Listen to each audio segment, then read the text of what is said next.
Night had fallen like a heavy blanket over the road, obscuring everything in its path. Starlight barely filtered through the clouds, and the moon, if it existed, seemed to be hidden under a layer of thick fog. The sound of your car's engine, which was previously a constant, had completely gone away. You were stranded in the middle of a deserted road, with no company other than the dim light of streetlights in the distance, and the oppressive feeling of being completely alone. You had traveled kilometers without finding a single car that could help you, nor a service station where you could fill up the tank. The last drops of gasoline had run out, and the damn cell phone, which only moments before had been full of signal, was now dead without any connection. The horizon was empty, and the cold was beginning to penetrate your bones. You had stopped here because you thought this place would be quiet, away from the city and its noises. You never imagined loneliness could feel so dangerous. The clock was almost midnight when you heard something in the distance. A beacon of light was slowly approaching, like a beacon in the dark, the sound of the accompanying engine echoing loudly as it approached. At first you thought it might be another vehicle in the distance, but soon the sound amplified, and the light, which had seemed distant before, was getting closer. A car was approaching, and you, although relieved, felt a slight knot in your stomach. You knew something wasn't right. Something in the atmosphere of the deserted road, in the stillness of the night, told you that not everything would be so simple. The car, a dark and weathered model, stopped right next to you. The engine died, and from inside, the door creaked open. A tall man, wearing a trench coat that seemed too thick for the heat that still lingered in the air, stepped out of his vehicle. His movements were slow, almost mechanical, and the face you could see at first was partially covered by the shadow of his hat. "Can I help you?" he asked in a deep, raspy voice, as if he were used to not talking much. You were grateful for the help, although something about the way his gaze stayed on you made you feel uncomfortable. It wasn't a friendly look. There was something else behind her, something you couldn't identify but felt with palpable intensity. The man advanced towards you leisurely, as if he had nowhere to go.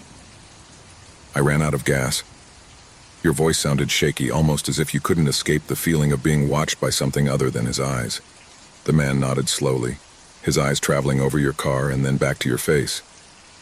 "I see," he said without much emotion. "You don't have any luck at night, do you?" You didn't know why, but his tone of voice seemed to resonate with something that made your blood run cold, as if the situation was more complex than it might seem at first glance. Instead of pulling out a hose or a gas can, the man moved closer to you, as if he had a need to observe every detail. "I can help you." His voice was lower now, almost whispery, as if he were saying something that only you should hear. He offered you a crooked smile, one that didn't reach his eyes. Something in his expression made you feel even more uncomfortable, but the desire to get out of there was greater than the fear you were beginning to feel. You accepted his offer. At that moment, the sound of another engine interrupted the tension that had been building. One more car, this one with brighter lights, was approaching quickly. The strange man looked towards the road, as if he didn't expect anyone else to appear. "I'll help you as soon as this is over," he said calmly, without moving or turning his body towards the other vehicle. A strange hint of hope crossed your mind. The other car stopped a few meters away. A man came out quickly, flashlight in hand, looking around. He seemed nervous, eyes wide, as if something was out of place. "Is everything okay here?" he asked in a worried tone, noticing the strange atmosphere that had formed. His gaze went straight to the man in the trench coat. The stranger, with inexplicable calm, nodded, but something in his face changed. He didn't seem so friendly anymore. The man with the flashlight took a step back, and you noticed how his expression went from doubt to even greater concern. The atmosphere became tense. "You're getting into something dangerous." The man with the flashlight, trembling, seemed to want to intervene again, but the figure of the stranger interrupted him. "It's none of your business." The latter's voice was deeper now, with a harshness that made you shudder. The two stared at each other as if locked in a silent battle, and for a moment everything was suspended. Suddenly, the man with the flashlight stepped back, casting a terrified look at you. Without saying anything else, he got into the car and accelerated as soon as he could, driving away quickly. The stranger didn't make a single move to stop him. He stood still, staring at the empty road with the same disturbing calm. The silence that followed was even more eerie than before, a feeling of claustrophobia enveloping everything, as if the air had become thick. You stared at the strange man, who hadn't said a word since the other left. The question hung in the air, and you knew something terrible was about to happen. Finally, the man in the trench coat moved even closer to you. His shadow covered most of your body, and you could feel the warmth of his closeness. The feeling of danger was palpable, as if everything was about to collapse on you. "You're going to die here." The words from his mouth sounded with a tone of resignation. That's when you understood it, when you saw it. The man who had shown up to help you was not a well-intentioned stranger. He was the hunter, and you were the prey. At that same moment, a gust of cold wind crossed the road, and something moved behind you in the darkness. Fear washed over you like a violent wave, and in the same instant you understood what was happening. The man in the raincoat was no longer the only danger. The road itself, the loneliness, the darkness. Everything was conspiring to trap you in its deadly embrace. You looked at the stranger, his eyes now completely vacant, and a shiver ran down your spine. You were completely trapped with no way out. And before you could scream, the darkness swallowed you whole. The road, like the night, never forgave. The man in the raincoat disappeared into the darkness, but he was no longer alone. Somewhere, in some forgotten corner of the vast expanse of asphalt, was your car, stopped forever, and in the air, the echo of your last breath slowly faded. There was never a rescue or any other intervention. The desert hunters knew how to play their cards. You were never the first, and you wouldn't be the last. The lonely road was still just that, lonely, and the shadows that stalked the night continued to wait, anxious for the next victim. From the beginning, everything seemed normal. A quiet walk in the forest where the sun filtered its rays through the treetops, illuminating the dusty path. The fresh air, mixed with the smell of wet earth, enveloped you in a feeling of peace. That day, I had decided to disconnect from the chaos of the city and enter the calm of the forest, seeking mental clarity. Just me, my thoughts, and nature. The path was lonely, as expected. I wasn't surprised to find myself alone. Most people avoided solitary walks, and I was never one to follow crowds. As he walked down the path, the sounds of the forest filled the space. The birds were singing, the leaves rustled under my steps, and the wind rustled through the trees. However, something began to change. At first, it was subtle. I thought my mind was playing tricks on me. A whisper, barely audible, seemed to call me. I couldn't make out the words, but I clearly heard my name. At first, I attributed it to the wind, which can sometimes create auditory illusions, but then I heard it again, a whisper in the breeze. "Daniel." I stopped dead. I looked around, searching for some sign, some logical explanation. The forest was silent except for the familiar sounds of nature. I laughed nervously, thinking maybe it was my imagination, and continued my walk. But the whisper repeated itself, this time louder, clearer. "Daniel." This time I couldn't ignore it. I turned toward the sound, searching in the gloom that was beginning to grow between the trees. The sunlight was fading rapidly, and the forest was beginning to take on a darker, denser hue. I decided that maybe someone was playing with me, but seeing no one around, the uncomfortable feeling grew. Still, something inside me urged me to continue, to go deeper into the darkness. Each step he took towards the source of the voice seemed heavier, as if the air became denser with each meter traveled. The shadows in the forest stretched and twisted, not in a natural way, but with an unnatural fluidity, as if they had a life of their own.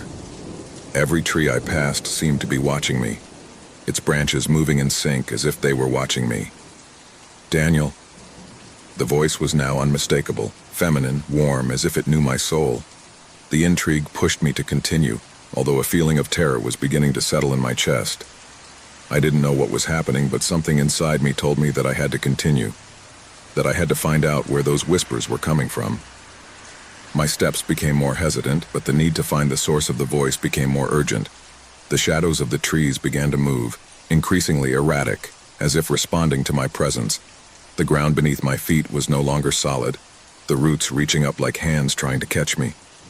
The air grew colder, and the previously soft wind now carried with it an almost deafening murmur. Suddenly, a new sensation came over me. A pressure in my chest, as if something was watching me from beyond the shadows. The feeling of being watched was palpable. I stopped, fear beginning to take over my body, and looked around. The shadows no longer just moved, but seemed to have shapes, humanoid figures that emerged from the trees sliding towards me. But he couldn't see their faces, only the blurry silhouettes that faded as quickly as they appeared. "Daniel." The voice called me again, now from the depths of the forest, beyond the shadows that now seemed to be living. This time the voice was not warm or kind, but disturbing, as if someone was manipulating my mind to follow a path it should not take. And yet I couldn't help it. Something inside me urged me to continue, as if I no longer had control over my own actions. The forest became darker, the shadows denser, and the whisper became a scream, a desperate call, as if the earth itself was demanding something of me. The floor seemed to vibrate with every step I took, and voices multiplied, whispering my name but also murmurs from others, muffled, distorted voices that spoke of things I didn't understand, but that filled me with an indescribable discomfort. At that moment, something in my mind snapped. Panic overflowed like a wave. I tried to back away, but my feet didn't respond as expected. The forest had trapped me.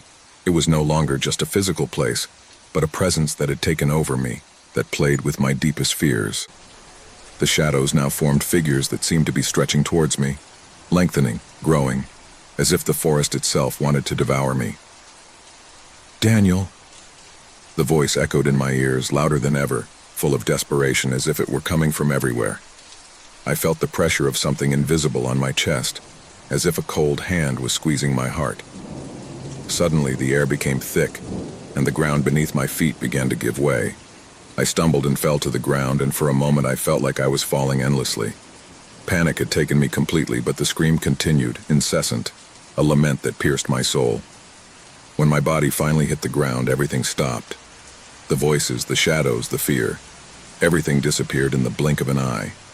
And then, as if it were a distant echo, I heard a final whisper. "You are here." The forest, now dark and silent, seemed to have swallowed everything. I struggled to my feet, my legs shaking, my mind still clouded with terror. Looking around, he no longer recognized the place. The trees, once familiar, now looked strange, misshapen. I felt as if time had stopped, or worse yet, as if I had been dragged to another plane of existence. In the end, the forest had called me and I had answered. But it was not the same forest that he had walked through at the beginning. The shadows that slipped between the trees were no longer passing figures, but entities that watched, waited. The forest was no longer a refuge, it was a prison, and I was one of its prey. The worst came when, looking back, I saw something I couldn't understand. My own reflection, distorted and dirty, was staring at me from one of the trees. But it wasn't just a reflection, it was something else. Something that followed me. And suddenly, I understood the terrible truth. The voices that had called me were not a mistake. They were not a product of my mind. He was being dragged towards something he couldn't understand, towards something he had been waiting a long time for. He had heard the call of the forest, and now the forest wouldn't let me go. The figure that followed me was my own shadow, a shadow that had taken on a life of its own and would haunt me until the end of my days. No matter how hard I tried to run, the forest had claimed me. The trees, the shadows, the wind, everything came together in an eternal cycle of terror where my soul was trapped, condemned to travel the same paths, to listen to the voices that called me over and over again. An endless, macabre game. I never left the forest. The party was in full swing. Colored lights shone on the walls, creating grotesque shadows that danced to the rhythm of the music. The laughter of the guests mixed with the nervous conversations, as if they all shared the same inexplicable excitement. The guests wore outlandish costumes and strange masks, but none of them looked as disturbing as the one now resting on my face. I don't remember exactly how I had come to have it, but it was there, as if it had been part of the party from the beginning. They gave it to me without a word, a porcelain mask, white as snow, with fine details on the edges and empty eyes that seemed to stare at me with an unfathomable emptiness. I took it without thinking. There was something about that mask that attracted me, something that made me feel like I couldn't reject it. At first, everything seemed normal. The party continued its course, trivial conversations, laughter, and more drinks. I looked in the mirrors from time to time, watching my face become covered behind the cold porcelain. People greeted me without paying much attention to what I was wearing, and the night progressed without further surprises. But something began to change. At first it wasn't obvious. It was just an uncomfortable feeling that came over me as I moved from one group to another. The air felt thick, heavy, as if everything around it was becoming more and more oppressive. The murmurs of conversations began to sound distorted, as if everything were shrouded in a blanket of thick fog. And then, the moment I walked up to the hallway mirror, I saw it. My reflection was not the same. The face looking out of the glass seemed altered, as if the mask was molding my face into something strange and alien.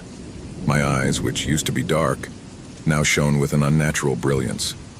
The lines of my face were distorted. My lips curved into a smile that was not mine. My reflection began to move on its own, as if it were a separate entity from me.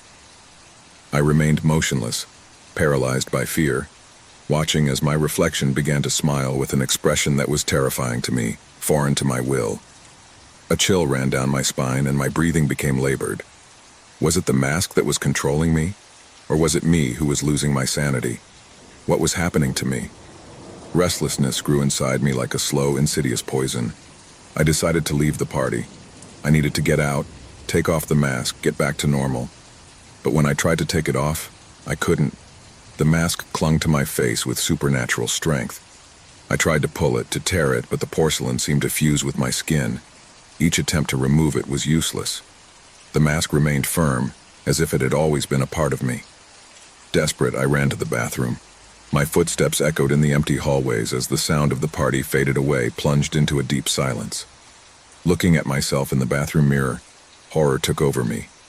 My reflection no longer belonged to me. Now my face was completely transformed. The mask, although still in place, seemed to have merged with my face, as if there was no longer any separation between what was me and what was the mask. My skin became pale, almost translucent, and the eyes, which had once been mine, now shone with a strange, unnatural glow. The reflection smiled at me again, but this time it wasn't a distant smile. It was a malicious, mocking smile, as if he was enjoying my suffering. The feeling that something was controlling me, that I was no longer the one making the decisions, became more and more unbearable.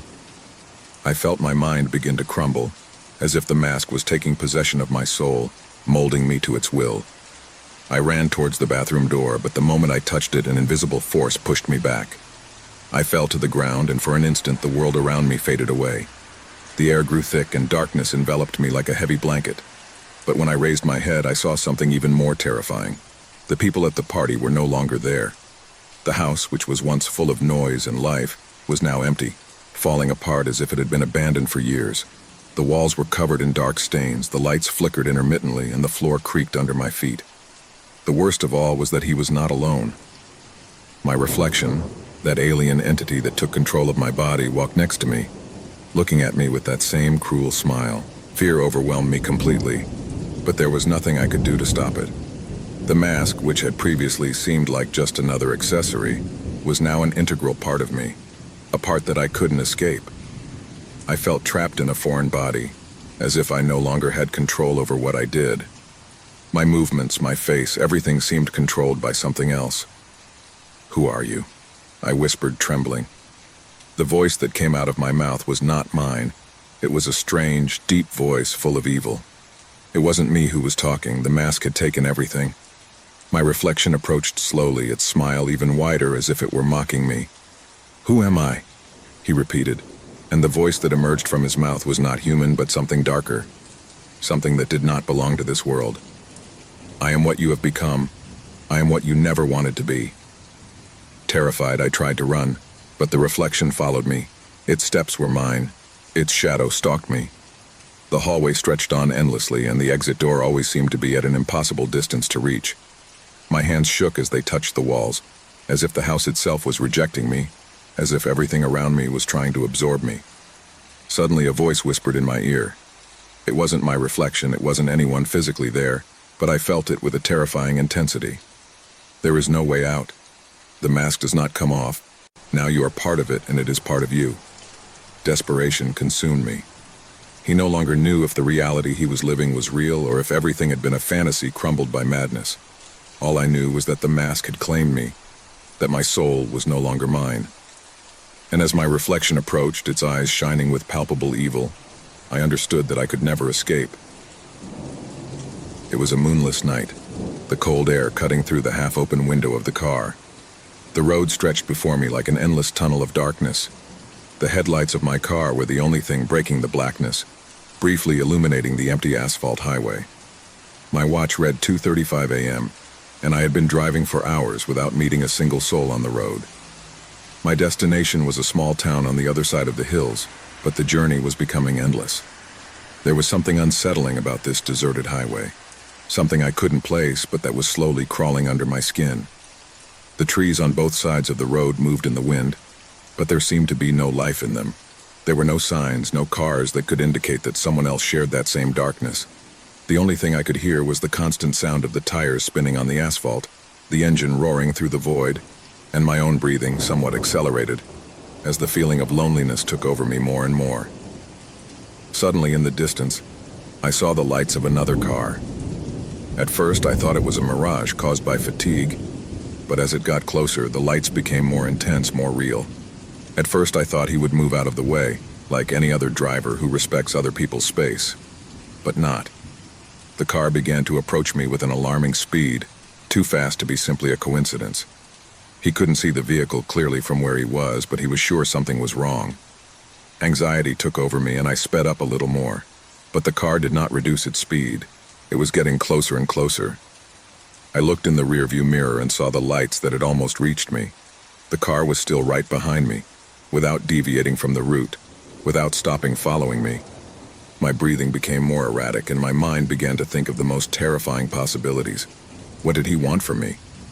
The highway seemed to have no end. The headlight of that car behind me illuminated my mirrors as if it were stalking me. My hands began to sweat, my mind tried to search for answers, but there was no logic to what was happening. My instinct told me to speed up even more, but for some reason I didn't. I couldn't. Something inside me prevented me. It was as if something or someone was controlling me, directing my actions, as if the terror of the situation had paralyzed my body. Finally, after what seemed like hours, the car behind me began to slow down, keeping a safe distance away. The light of its headlights went out momentarily and I could see the outline of the vehicle that was following me. It was dark, with no visible license plates, and it seemed to have an indistinct shape as if darkness itself had covered it. The silence was absolute and I couldn't help but look around looking for some sign of life, some human being who could help me, but everything was empty. The road desolate, the air cold and heavy. And in the middle of all that, the car behind was still there, lurking without making a sound, without moving. Suddenly I saw what I least expected. The car drove forward and stopped right in front of me, blocking my path. My heart stopped for a moment. A cold sweat ran down my back. The vehicle's lights came on again, illuminating the interior of mine, momentarily blinding me.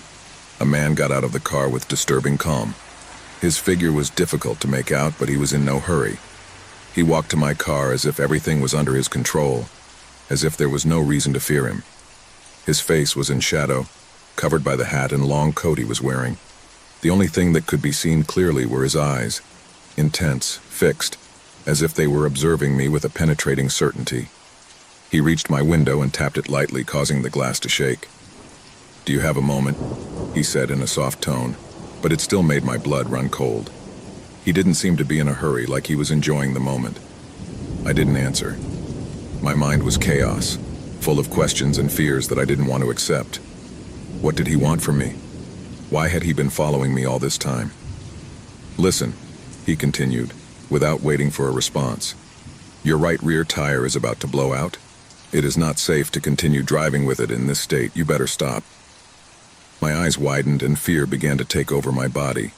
What kind of madness was this? How did I know something was wrong with my car? I hadn't stopped the entire ride, and the car hadn't made any strange noises. Panic began to rise in me. What was happening? Was he a savior or something much more sinister? I squeezed the steering wheel hard, not knowing what to do. Something inside me told me to keep going, but fear kept me trapped, paralyzed in that same place. "I'll help you," the man said with a smile that, although not visible on his face, he could hear in the tone of his voice. "Just get out of the car." But I couldn't. I didn't know if it was a trap, if he was taking me to a place where I couldn't escape, or if what he said was simply true. Something wasn't right, and I knew it with every fiber of my being. My body was fighting to take control, but I couldn't. Fear had plunged me into complete paralysis. Suddenly, the man took a step back as if he had sensed my hesitation. His eyes glowed in the dark in a strange way, something I couldn't explain. Something in his eyes changed. And then I knew it. He wasn't here to help me. He wasn't warning me for my safety. He wanted me to stop. He wanted me to trust him with my life. Before I could react, I heard a sound that made my blood run cold. It was the sound of something crawling, something coming from inside his car. Something I couldn't see but knew was there, waiting. The man smiled, and that's when I knew this wasn't just a chance encounter. He had been waiting for me, following my steps, controlling my every movement. "You have no reason to be afraid," he said, but his voice was not comforting. It was a promise, a masked threat. My breathing quickened. Suddenly, the lights of the car behind him began to flicker, and a hooded figure emerged from them, crawling unnaturally, as if his body did not belong to this world. Terror took over me completely.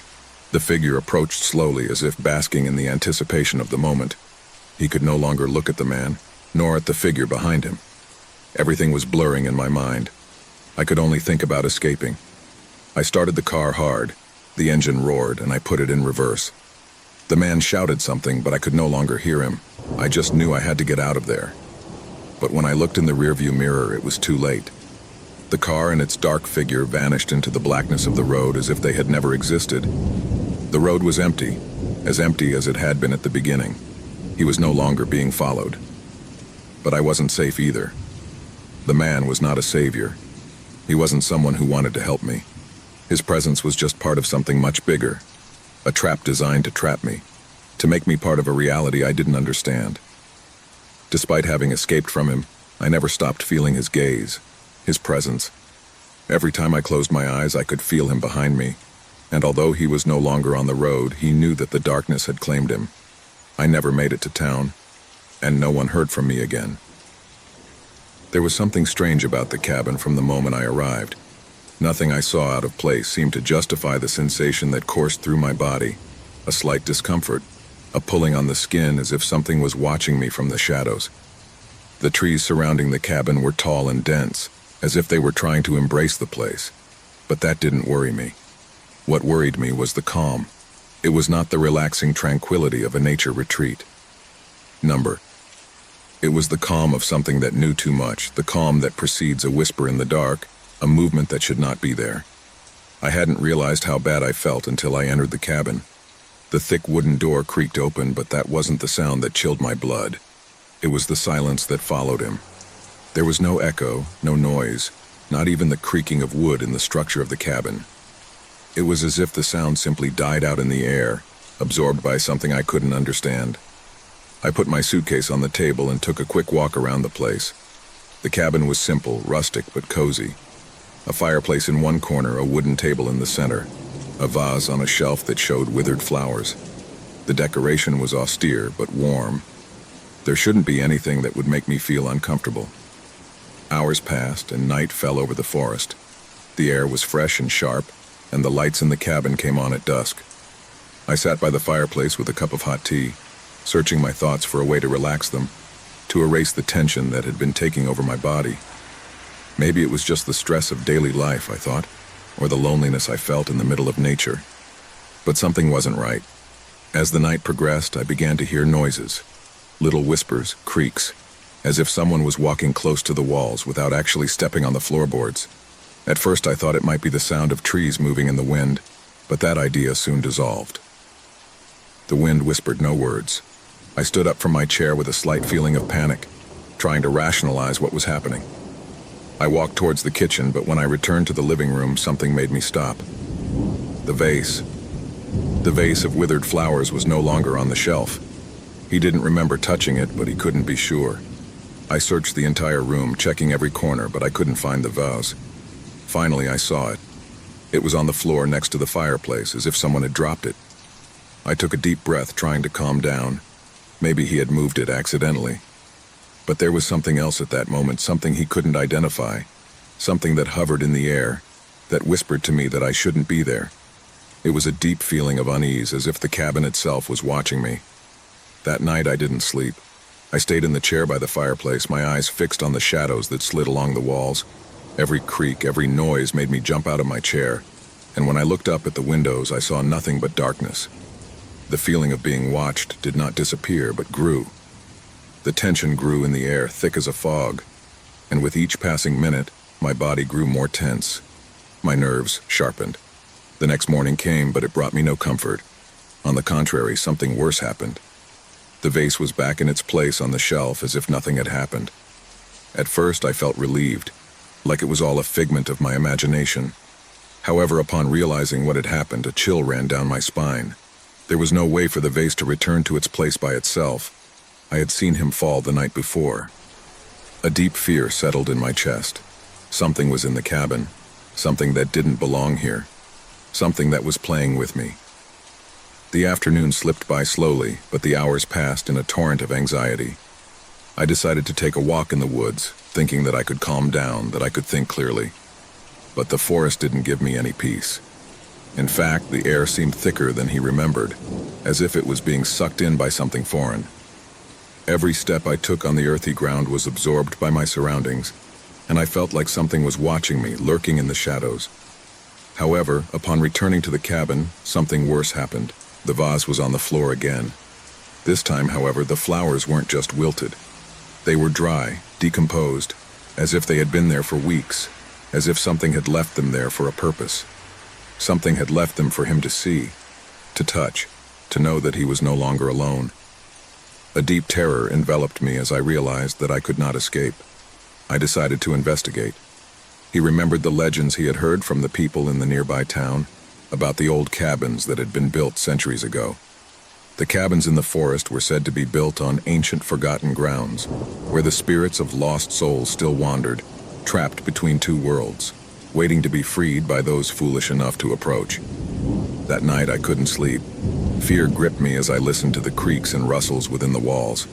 Something was crawling, something was trapped, and I wasn't the only living thing in that place. I closed my eyes, but I couldn't stop hearing the voices. I couldn't tell if it was my mind or if someone was really calling me from within the walls. The feeling of a presence intensified, and finally desperation led me to the desperate conclusion. The cabin was not empty. Something or someone lived inside her, and he wasn't willing to let me go. In a fit of panic, I took out a flashlight and began banging on the walls, screaming, begging, looking for any sign of an escape. That's when I saw him. A crack in a wall, too small for a human being, but big enough for something else. Something that slipped between the cracks, between the rotten woods of the cabin. Something he had been waiting for, lurking in the darkness. My breathing became erratic. My mind began to collapse. I decided to leave, run away. But when I tried to open the door, something stopped me. The door no longer opened. A figure emerged from the crack in the wall, a shadow that did not belong to this world, an unnatural shape, long and thin, with empty eyes, with crooked hands that reached out towards me. The last thing I heard before darkness enveloped me was the sound of creaking wood behind me, as if the cabin itself was absorbing me, devouring me. And the door never opened again. The cabin in the woods was found weeks later, but no one knows what happened to the visitor. The cabin remains standing, empty, but the people who approach feel the same strange sensation, the same fear palpable in the air. Nobody dares to enter. The vase is still there in its place on the shelf. The flowers always withered, always dry, as if they had never been touched, as if they had always been waiting. And the shadows continue to move behind the walls. The clock read 11:37 p.m. The city in the distance was shrouded in night fog. The street, normally filled with traffic and people, now seemed empty and deserted. Most of the restaurants were already closed, and the few delivery drivers left on the street seemed in a hurry, each looking to finish their day. You were no exception. You worked delivering food to earn a little extra money. It wasn't a job you were passionate about, but the flexible hours allowed you to do other things during the day. Plus, the pay was always good, and the tips, although variable, didn't usually disappoint. That night, the cold weather had welcomed you, and although the wind was blowing hard, your only thought was to finish quickly and return home to rest. You received a notification on your phone. It was a request. The client had chosen an isolated spot on the outskirts of the city. You decided to accept it. Deep down, you thought that maybe it would be a good opportunity to explore an area you had never visited before. After all, the payment was high, and the place, although secluded, did not seem to be that difficult to find. The address took you to an old, worn-out house that looked like it had been uninhabited for years. The gate was half open, as if someone had forgotten it on purpose. There was something strange about the way darkness surrounded the property, as if the house were not part of the real world but of some corner forgotten by time. The only thing that illuminated the path was the dim light of the streetlights, which could barely cut through the thick fog. You approached the door, the sound of your footsteps echoing in the silence of the night. When you rang the doorbell, you got no response. You were about to turn around and leave when the door opened slowly, as if an invisible hand had decided to let you in. The darkness inside the house was thick, dense, but a faint yellow glow came from a lamp in the background. The shadow of the house surrounded you, but something pushed you forward. You entered the house. The creaking of the wood under your feet was the only thing you could hear. The decoration was deteriorated. The walls were covered with thick dust. The broken windows let in drafts that seemed to whisper. At first, you thought the house had been abandoned, but as you walked forward, something in the atmosphere made you uncomfortable, as if someone was there, watching you. You stopped and looked around, but the house remained silent. Upon reaching a main room, you were greeted by a scene that made you stop in your tracks. The walls were covered with photographs, photos in which you appeared. In several of them, you were the only subject. In others, you appeared with people you didn't recognize. Some were recent, others seemed to be years old, but most disturbing of all were the details. In one of the photos, you saw yourself in front of your own house. Another showed you leaving work on any given day. There was one where you were in the park, and another that captured a moment when you were having coffee on the corner of your street. It all seemed too specific. It was like someone had been following you for weeks. Fear began to take over you, and although you tried to rationalize the situation, something deep inside you knew that you had to get out of there. But before you could move, a low, distant sound, like a whisper, stopped you. It came from a room at the end of the hallway. You slowly moved towards the source of the sound. As you entered, the light from the lamp flickered, and on a table in the center of the room, you found a notebook. It was no ordinary notebook. Its cover was made of a worn and old material, almost as if it were made of human skin. Fear made you hesitate, but in the end, the urge to discover more made you move closer. You opened it, and as you turned the pages, the secrets they contained terrified you. The notebook was filled with handwritten notes in irregular, often illegible handwriting. However, what struck you the most were the descriptions. Each page seemed to tell the story of your life, but from a perspective you couldn't understand. They recounted moments from your childhood that no one else knew. There were intimate details that only someone close to you would know. But there was something else. The notebook contained instructions, addresses, and schedules, as if someone had been planning your every move. Suddenly, a feeling of pressure began to take over your chest. Footsteps were heard behind you. You turned around quickly, but there was no one there. However, the atmosphere in the room had changed. The air felt thick, as if the house itself was breathing. You could feel something watching you, something you couldn't see, but it was there, lurking in the shadows. The door slammed shut behind you, and the lights in the room began to flicker brighter. Fear turned to panic. You ran towards the exit, but as you crossed the threshold, something stopped you. On the wall near the door was one last photograph. In it you appeared, just at the moment you ran out of the room.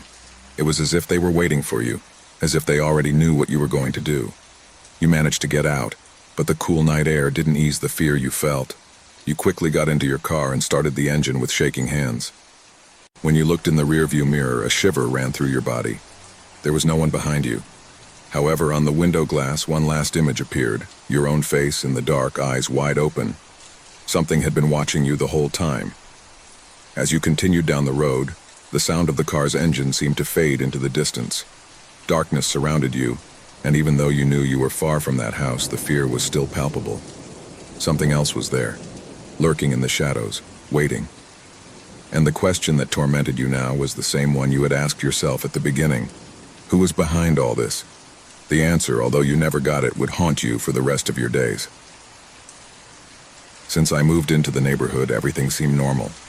The house I chose had a cozy feel, a white facade with dark wood details, and a small but well-kept garden. My life had taken an important turn, moving away from a monotonous routine in the city to seek tranquility in a more isolated place. It was the kind of place that seemed to be removed from the turmoil of the world, something I needed after months of stress. My neighbor Jake showed up the first day. He seemed to be the embodiment of kindness, tall, dark hair, and an easy smile. "If you need anything, don't hesitate to let me know," he told me as he extended a hand to me. The conversation was brief but pleasant. I thought I had found the perfect partner for this new stage in my life, someone close in the neighborhood with whom to share an occasional chat. The first weeks were calm. I went out to work, came home, and the nights were lonely but peaceful. Jake's house was right next door, and although his presence didn't bother me, it was hard not to notice his routine. He was always outside when he returned, whether doing his yard, cleaning his car, or just sitting on his porch. There was something disturbing in the constancy with which she saw him, as if she had an obsessive need to look around her. I started to feel uncomfortable, but I chalked it up to the natural anxiety of moving to a new place. However, the little things that went unnoticed at first began to add up. I noticed that his curtains moved constantly, even when there was no wind, and if I looked closely, it seemed like there was always something behind them. His window faced mine, and many times I felt his gaze fixed on my room, as if he were watching me through the glass. At first I tried to rationalize it, thinking maybe it was a coincidence, but things got stranger. One afternoon, returning home from a long day at work, I found a note folded neatly under my door. At first I didn't understand what was happening. The note said only one word: "Be careful." My heart skipped a beat. The lyrics were unfamiliar to me, but they were written so precisely that it seemed more like a warning than a threat. The first time I saw Jake after finding the note, he smiled at me like always. But this time there was something in his look that made me shudder, like he was watching me with an intensity I'd never noticed before. "Is everything okay?" he asked me, his tone too kind, as if he were waiting for an answer he had never requested. I didn't know how to react. I tried to put the incident behind me, but the notes kept coming. They were always there when I returned from my day, neatly folded and placed under my door. "Watch your back. Don't go out at night. Be careful what you do." The warnings grew more and more intense, and my anxiety skyrocketed. The idea that someone knew my movements in such detail filled me with terror. I tried to ignore it at first, but I couldn't help but wonder if Jake had something to do with it. Maybe he wasn't as innocent as he seemed. I decided to keep an eye on him a little more closely. One night, after a long day, I sat by the window, looking out at Jake's house from my room. Through the curtains, I could see him moving back and forth as if he were waiting for something. The sounds from his house were louder that night, more disturbing. I could hear footsteps, shuffling on the ground, followed by absolute silence. That's when doubt took over me. My heart beat faster when I saw a figure approaching the window. I froze. It was Jake, who peeked out almost imperceptibly, observing my house. His face was barely illuminated by the dim moonlight, but his expression was clear. He was looking directly toward my window. Fear ran through me like a chill, and my mind began to spin rapidly. He could no longer ignore what was happening. That same night, after much deliberation, I decided to go to the police. I told them about the notes and what had been happening, but they assured me that there was nothing that would indicate criminal behavior. Without direct evidence, they told me they couldn't do much. I felt helplessness wash over me. What could I do? If I talked more about this, I might sound paranoid. Nobody would take me seriously. The next day, the situation worsened. When I returned home, I saw a strange shadow in Jake's window. I wasn't sure if it was him or someone else, but something told me it was him. My stomach twisted with fear. That afternoon, I decided to face the situation and talk to Jake directly. I needed to know what was happening. I knocked on the door of his house, taking deep breaths to calm my nerves. Jake opened instantly, his face showing that familiar smile, but this time something in his eyes was different. He was more serious, more calculating. "Hello, how can I help you?" he asked in a soft voice. I looked him in the eyes and told him what I was feeling. What had been happening, the notes and the constant feeling of being watched. Jake showed no surprise. In fact, it seemed like he was already expecting it. "I'm so sorry," he said, his voice lower, as if he were about to confess something. "I didn't mean to make you feel uncomfortable, it's just..." His gaze drifted to the floor, and for a moment I thought he was going to tell me something important, something that would give me answers. But instead, he looked up with a smile that didn't reach his eyes. "Don't worry. Everything will be fine. You'll see." Something in his tone, in the way he avoided my eyes, made me recoil. I felt a chill run through me. Something wasn't right. I returned home with my heart in my throat, and when I closed the door, I noticed that the curtains in his house were moving again. Jake was there, watching me. That night, I decided to install a security camera in front of my house. I wanted to know what was happening, what Jake was doing. As the night progressed, fear paralyzed me. What else could I discover? What else would Jake do? The camera started recording. Shortly after, I saw something on the screen that made my blood run cold. Jake was in my garden. I was walking around my house, looking in all the windows, touching the walls with my hands. He stopped in front of my bedroom window, looking in as if waiting for me to invite him. My breathing quickened and a deep panic took over me. What was I doing in my garden? Why hadn't I realized? I watched the recording one more time and something changed inside me. Now he understood what had been happening. Jake hadn't just been watching me. He'd been waiting for a moment like this. I knew that one day I would find out, but it was too late. That same night, I heard a knock on my door. A slight but unmistakable sound. Nobody knew it was there. No one else had visited me. When I opened the door, no one was there. Just a new note under the door. "You are mine now." Terrified, I knew I couldn't flee. I couldn't hide from him. There was something about Jake that I couldn't understand, something dark and twisted that had been stalking me all along. When she looked at me for the last time through her window that night, her smile was no longer the same. It was something I couldn't describe, a smile that showed knowledge, control, and imminent danger. And then, I knew I would never leave there. Jake had already won. He was no longer at home. He was in mine. It was a gray day, almost as if the sky had been covered in a thick layer of fog, which not only obscured the sunlight, but also any vestige of hope that might have remained in the surrounding nature.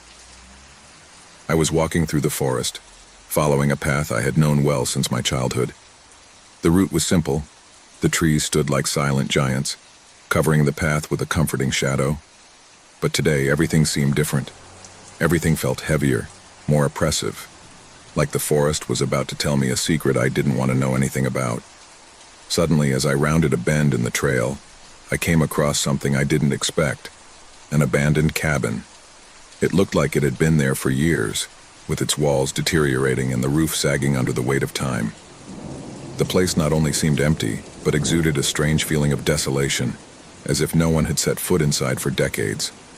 However, the door was ajar. I couldn't help but be curious, and without thinking too much, I decided to enter.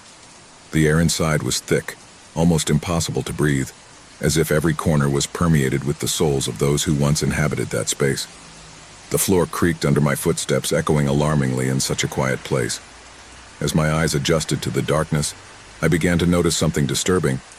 Multiple posters hung on the walls, posters with photographs of missing people. Some of those faces looked vaguely familiar. There was something disturbing about those faces, something I couldn't place at first. People of all ages, from children to the elderly, all with a fixed gaze, as if the camera had captured them at the moment of their disappearance. My breathing accelerated when I saw a sign that left me frozen. It was the photo of my own brother who had disappeared without a trace several years ago. It couldn't be. I couldn't be there. The same face, the same empty expression, the same lost look. And below, in big red letters, the message, "Missing. Nobody knows anything." The air became even heavier and my heart began to pound in my chest. How could it be there in that dark and forgotten place, when what she wanted most was to find it? A cold sweat ran down my back. What did this mean? Why was his photo in that cabin with all the others? Who was behind these disappearances? I felt an uncontrollable urge to flee, to get out of there as quickly as possible, but something was stopping me, as if some invisible force was dragging me towards the posters, towards the photos of those who no longer existed, towards the mystery that surrounded that place. Suddenly I heard a noise, a distant creak. At first I thought it was the sound of a branch breaking due to the wind, but the feeling that I was not alone grew stronger. Every fiber of my being told me I should go, but my feet didn't respond. My mind was trapped in an abyss of terror, unable to get away from those faces, from those empty gazes. I approached a table in the center of the room, and next to it was an old notebook. Without thinking, I opened it. Inside, there was a list of names. They were all people who, like my brother, had disappeared without a trace. But the most disturbing thing was the last page, which was marked with a date. It was today. And next to the date, one more name. Mine. A chill ran through my body. I felt like I was short of breath. Someone was watching me. I turned quickly but saw nothing. Only the empty cabin, empty like the look of those who were trapped in the photos. My instinct told me that I should flee, that I should not stay in that place for another second. I took a step back, then another and another, until finally I turned to run. But when I got to the door, something stopped me. It wasn't the door, it wasn't fear, it was the sound. A low, distant whisper, like an echo coming from the forest. It was a murmur, a voice. Not one, but many voices. They seemed to be calling to me, but I couldn't understand what they were saying. However, at that moment I understood the worst. I wasn't alone. I turned, and at the edge of the door I saw a figure. A shadow that seemed to move between the trees, sliding with terrifying agility. I took a deep breath, and without thinking I ran out of the place, crossing the forest path with my heart beating in my throat. But I couldn't stop thinking about the photos, the notebook, that name that was at the end of the list. I ran without looking back until the sweat blinded me and my legs gave out. Fear enveloped me, and I felt a tightness in my chest, as if something invisible was following me, stalking from the shadows. Every creak of the branches, every murmur of the wind made me stop, afraid that the figure I had seen at the door of the cabin was now behind me. The sound of footsteps getting closer didn't let me breathe. I looked back frantically and saw him. The figure was approaching, slipping through the trees, but it was not a person. No, he wasn't human. It was something else, something that should not exist, something that fed on terror, something that had been stalking everyone who disappeared. I stopped dead when I heard a distant scream, as if someone was calling my name. But it wasn't my brother's voice. It was a voice I didn't know, deep and raspy, a voice that didn't come from a human being. The scream was repeated, this time closer. I felt my mind begin to break. I ran without thinking, without direction, just wanting to escape that presence. The branches and roots of the forest seemed to move as if they wanted to catch me, stop me. Finally, I came to a clearing. I thought I was finally safe, but when I looked up, my eyes met a sign. The same sign he had seen at the cabin. But this time, it wasn't a photo of a missing person. It was a photo of me. And on the edge, written in blood, was the message, "You can't escape anymore." The forest had won. I was just one more. The sign I had seen was my sentence, a mark that indicated that I would never leave there. Because the forest had something dark and ancient, something that did not let its victims escape. Something that took them, trapped them, made them part of its terrible collection. And now, like those who had disappeared before me, I was trapped in the same nightmare. The last sign never lies. What at first seems like just an image becomes a sentence. The abandoned cabin and its signs are nothing more than a reminder of those who can no longer leave. The forest does not forget, and while the dark figure lurking in the gloom may seem distant, it's only a matter of time before it draws closer, grabs you, and turns you into one of its shadows. There was never escape for me or for others. The photos, the names, the voices are just the beginning. Because the true terror is not in what you see, but in what is waiting for you, always in the shadows, ready to take you to where there is no return. The house was everything I had dreamed of, spacious, old, full of history. From the moment I saw the facade, I knew I had found the perfect place to start over. After all, who wouldn't want to live in a place that breathed the past, with its large windows and high ceilings? The idea of moving into a house with so many stories to tell excited me. However, he did not know that the walls of that house hid secrets much darker than any story from yesteryear. At first, everything seemed normal. The furniture I had brought was easily arranged in the living room, the boxes were unpacked, and the house began to take on the essence of what had been my home. There was only one small problem, a strange door that was not part of the plans he had received when purchasing the property. It was hidden behind wallpaper so perfectly placed that, at first glance, it looked like just another part of the wall. Nobody had told me about that door. During the first days, I tried to ignore it, attributing it to the strangeness of an old renovation, something common in such old houses. But I couldn't stop thinking about her. Why was it there, hidden behind a layer of wallpaper? What was behind that sealed door? One afternoon, while cleaning and reorganizing, I couldn't take it anymore. The urge to know what was hidden behind that wall was too strong.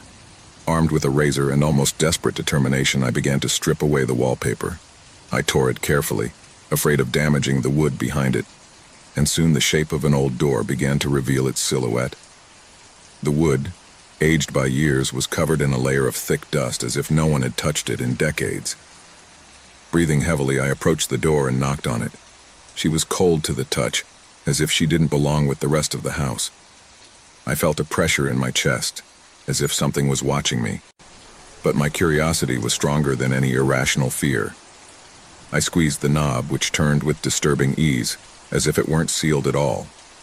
When I opened it, a foul smell of mold and decomposing flesh hit me in the face. Inside, the darkness was almost tangible. Only a small sliver of light came in from the top, illuminating what appeared to be some kind of laboratory. At first, I didn't understand what I was seeing, and my mind tried to avoid processing it, but the horror was undeniable. Glass jars, large and small, were lined up on wooden shelves that creaked at the slightest movement.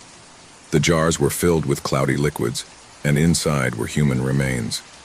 Hands, feet, eyes, body parts that could not belong to a single human being.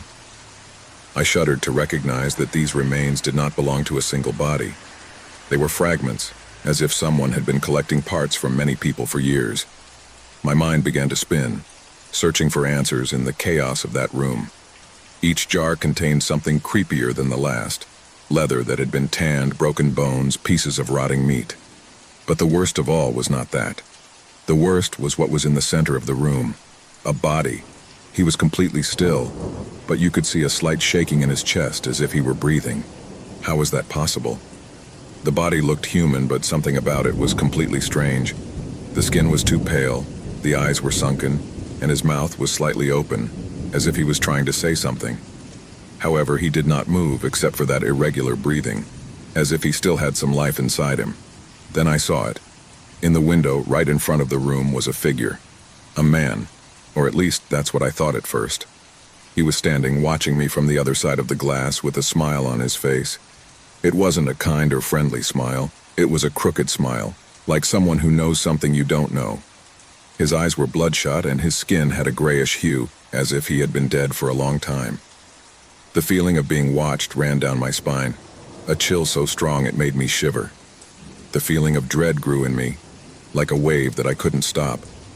I didn't know if I should scream, run, or freeze. The man at the window did not move. His face was still smiling and his eyes kept looking at me. However, something told me that I shouldn't look away. Something inside me warned me. The man was not just an illusion. He was there in that place with a presence that seemed as real as I did. That's when I heard a noise behind me, a soft but ominous sound, like someone was dragging something on the ground. I turned around quickly, fear filling me completely. The body in the center of the room, the one that looked dead, had started to move. His arms stretched forward and his breathing became louder, more urgent. I felt a knot in my stomach. I wasn't alone. Something else was in that room with me. Terrified, I tried to back away towards the door, but fear had paralyzed me. I couldn't move, I couldn't think. I just wanted to get out, but my feet didn't respond. That's when the voice came. A raspy voice, as if coming from the depths of the earth, whispered in my ear, "You shouldn't have opened that door." The door he had discovered, the secret room, was a place of confinement, of suffering. Something had been trapped there for years, maybe decades, and I had been the one who had released that horror. The man in the window was not just any figure. It was the guardian of that place, the presence that had been watching the entire time, waiting for someone like me, to make the mistake of opening the door. Suddenly, the body in the room took a step towards me. My body reacted reflexively, and I managed to turn the door handle, launching myself out of the room. But something stopped me. A cold, thick hand grabbed my ankle. I felt like the ground beneath me was crumbling, like the whole place was about to collapse. With one last effort, I managed to break free and leave the room, but when I turned my head to look back, I saw the figure of the man slowly fading into the darkness. I ran through the hallways of the house, looking for an exit, looking for fresh air. But the house didn't want to let me go. The doors closed by themselves, the windows did not open, and the feeling of being followed by something indescribable followed me at every step. The house was no longer a house. It was a trap, a place that had been waiting for someone like me to release what was there. I never went back to the house, nobody lived there again. And every time someone passes through that area, the wind brings with it a whisper, a warning. Don't open the door. The house remained standing, silent, with its secret room, waiting for its next victim. The ringing of the phone echoed in the empty house. It was far from the city, in an old house by the lake. The wind gently hit the windows and the wood creaked every time the breeze slipped through the cracks. I had decided to go there to escape the noise and hustle and bustle of daily life, seeking rest and tranquility. However, the calm that initially seemed comforting began to become unsettling. The phone rang again, and at first I didn't pay much attention to it. I wasn't expecting any calls, and the only reason I had come here was to disconnect. But something about the repetition of that sound made me stand up and walk over to the table where the phone rested. When I took it, a strange feeling ran through my body, a feeling that something was wrong.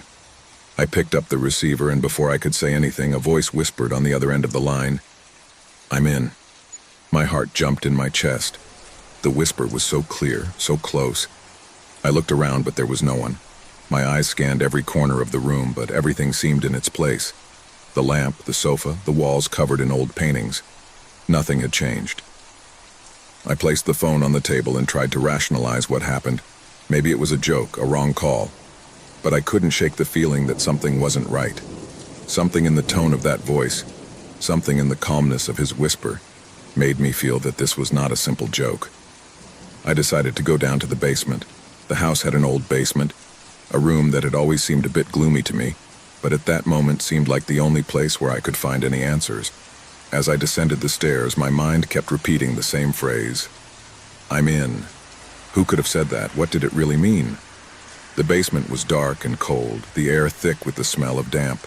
Every step I took seemed to echo in the void, and the sound of my feet on the wooden steps was the only noise that accompanied my rapid breathing. When I reached the bottom of the stairs, I found myself facing a solid wooden door that had been closed for years. I opened it carefully, hoping to find something that would give me a logical explanation. But when I looked inside, I only saw more darkness. My hand shook as I raised the flashlight.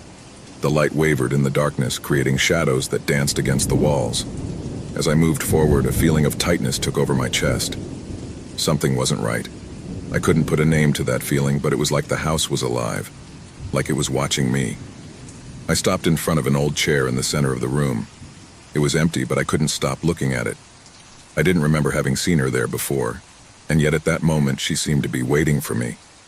Suddenly the phone rang again. The sound shook me, and I turned around quickly, trying to find the source of the noise. I walked blindly, my flashlight briefly illuminating the walls, the old furniture covered in dust. But there was nothing that gave me a clear explanation. The phone kept ringing, and it seemed to be coming from somewhere nearby, as if it were right behind one of the walls. I ran toward the stairs, pulse racing, but the feeling of being watched followed me. Upon reaching the first floor, I went to the phone, hoping that the call had stopped, but it didn't. I picked up the receiver, and instantly I heard the same voice, closer than ever. "I'm in." My blood ran cold as I heard those words, which now seemed to come from somewhere inside the house, as if someone was whispering right behind me. But as I looked around, there was no one. Little by little, I was filled with a mixture of panic and desperation. What was happening? Who was behind this call? I couldn't believe it was all a coincidence. Something about this house wasn't right, and it was becoming increasingly clear that something or someone was stalking me. Suddenly, I heard a sound that made my blood run cold. A rustle behind me. I didn't dare turn around, but the feeling that I wasn't alone became unbearable. The voice on the phone whispered once again, "I see you." Cold sweat ran down my back. The feeling of being watched intensified. I turned quickly but saw nothing. Just the reflection of the flashlight's light on the empty walls of the house. My breathing became labored as I made my way toward the exit door. I ran into the hallway, phone still in hand. I didn't want to stay another minute in that house. But before reaching the door, the sound of the knocking stopped. Instead, I heard a distant murmur, as if someone was speaking quietly, but the words were unintelligible. The air became heavy. The walls seemed to draw closer slowly, as if the house was squeezing my chest with every breath. The lights began to flicker, and the sound of footsteps, slow and shuffling, reached my ears. I glanced at the front door, which now seemed to close on its own. Something invisible stood between my exit and freedom. The phone in my hand rang again. Desperate, I picked up once again, but this time the voice did not whisper. Instead, a dry, hollow laugh echoed in my ears. "It's too late." I turned sharply, my legs shaking under the weight of fear. At the threshold of the hall, standing there, was the figure of a person, motionless, watching me. The pale skin, the empty eyes, and the mouth twisted into a macabre smile. There was no shadow to cover it. It was there, inside my house, as if it had always been there. The figure advanced slowly, and the phone, which I still held in my hand, slipped from my fingers, falling to the ground with a dull thud. The laughter stopped, and a terrifying calm settled in the air. I became paralyzed, my legs unable to move. The figure raised a hand pointing at me, and that's when I understood. The house, the telephone, the voice, everything that had happened was perfectly orchestrated. The call he had received was not just a warning, it was an invitation. "Now you're in." The figure took another step. The air became thick, and the light went out immediately. The darkness enveloped me like a heavy cloak, and in the midst of that darkness I could hear the final whisper that came from the back of my mind, from the house itself, from the figure before me. "Welcome to your home." And then, nothing more. The figure never disappeared. The house, my house, had now become the prison of my thoughts, the prison of my fear. Sometimes, on the darkest nights, I can hear the sound of the phone ringing, followed by the familiar whisper. But there is no escape now. There is no way out anymore. What began as a call from within ended up being the beginning of an eternal cycle, a cycle from which there is no return. It was midnight when I decided to take the train. He was alone in the station. A cold air swept through the place, and the lights flickered intermittently, casting disturbing shadows on the walls of the station. In the distance, I heard the sound of a train approaching, a low, deep noise that echoed in my ears. My watch read 12:01 when the train arrived with a ghostly whisper, the doors opening before me as if they were waiting for me. I went up without thinking too much. The station was deserted and the train seemed to be my only option. The car was empty, except for a couple of people sitting quietly. I decided to choose a seat near the window, seeking the solace of watching the city move away. But I soon realized that something was not right. The passengers did not move. They didn't speak. Everyone was completely silent. There was something strange about their faces, as if they were frozen in time, as if they weren't really human. His empty eyes seemed to be lost in nothingness. I looked around, looking for a reaction from anyone, but there was nothing. The feeling that something was not right came over me. The train began to move. There was no usual sound of wheels on the tracks, just the dull murmur of the engine. The lights flickered, and for a moment, I wondered if I was dreaming. I tried to ring the bell to call the driver, but the sound of the train and my own pulse merged into a strange echo. Nobody moved or reacted. The people were still in their state of lethargy. The carriage was strange. The atmosphere became thick as it advanced. I looked out the window and saw nothing but darkness. There were no lights, no other stations, no indication that the train was anywhere real. The tracks extended to infinity, and time seemed to dissolve. There was no change in the landscape, just absolute darkness, as if the train had been sucked into an endless void. My anxiety grew with every second. I tried to get up and walk towards the front of the car, but something was preventing me from moving, a heavy feeling in my legs as if it were trapping me. Every time I took a step, the environment around me became more oppressive. The atmosphere thickened, and the air became heavier. Suddenly, a figure appeared at the end of the carriage. It was a man with an expressionless face, wearing a dark jacket. He was walking slowly towards me, and although his face was covered in shadow, I could feel his gaze fixed on me, as if he knew something wasn't right. I didn't say anything. My throat was closed, and my breathing became more labored. When he reached my side, he simply stopped without saying a word, without moving, like a living statue. The train continued moving aimlessly. The speed was the same, but time seemed to have stopped. I looked at the other passengers, all motionless, some with their eyes closed, others staring into space, but none of them reacted. A couple of minutes later, the man disappeared into the hallway, as if he had never been there. Fear took hold of me, and a feeling of claustrophobia began to take over my body. I couldn't move freely. The air became thick and cold, and the train seemed to have no end. I looked out the window, but the darkness outside was deeper than ever. I tried to open the car door, but it was sealed. I shouted, but there was no response. It was as if everything were immersed in a deep lethargy, a deathly stillness. Little by little, I began to notice something strange. The people on the train were not normal. The passengers were still there, but something about their behavior disturbed me. Although they seemed to be motionless, their eyes were moving. They moved slowly from side to side, but their bodies did not move. It was as if their souls were trapped, condemned to be there, unable to react. The sensation of being surrounded by inanimate figures filled me with panic. I wanted to run away, but I didn't know how. I approached the driver, who was in the cab, but what I saw made me stop in my tracks. The driver had no face. Instead of a face, there was only an empty white mask. His body was rigid, completely motionless, and his hands rested on the steering wheel with mechanical precision, as if it were a machine, an automaton. I stared at the mask and felt an icy current run through me. The driver was not human. There was nothing human on that train, human on me. I tried to find some logical explanation. Maybe he was dreaming, maybe he had fallen into a state of delirium from exhaustion. But something inside me knew this wasn't a dream. It was real, and he was trapped in a place he couldn't escape. The train's lights began to flicker violently, and darkness took over the car, obscuring everything in its path. I tried to scream again, but my voice drowned in a murmur. A few seconds later, everything was silent. Neither the train, nor the passengers, nor the driver made the slightest sound. He was completely alone in the darkness. The train continued moving aimlessly, and fear consumed me completely. Something was wrong with this place. Something he couldn't understand. My mind was beginning to collapse under the pressure of uncertainty. I looked around, searching for a way out, something to help me understand what was happening. But all I saw was an infinite void, an endless darkness that seemed to swallow the train. At that moment, I understood that I couldn't escape. The train was a prison, and I was condemned to ride it forever. There was no destination, there was no stop, just an endless journey towards nothingness. And worst of all, the passengers, those motionless figures, were nothing more than echoes of who they once were, trapped in an eternal routine that would never end. Finally, the train stopped. There were no signs of it arriving at a station. The doors opened, but there was no further, just a black abyss. It was not a train, nor a trip. It was an endless cycle, an eternal damnation. And then I understood the truth. All those who board the last train never return. They are condemned to stay there forever, trapped in an endless journey into darkness, with their souls lost in an endless labyrinth.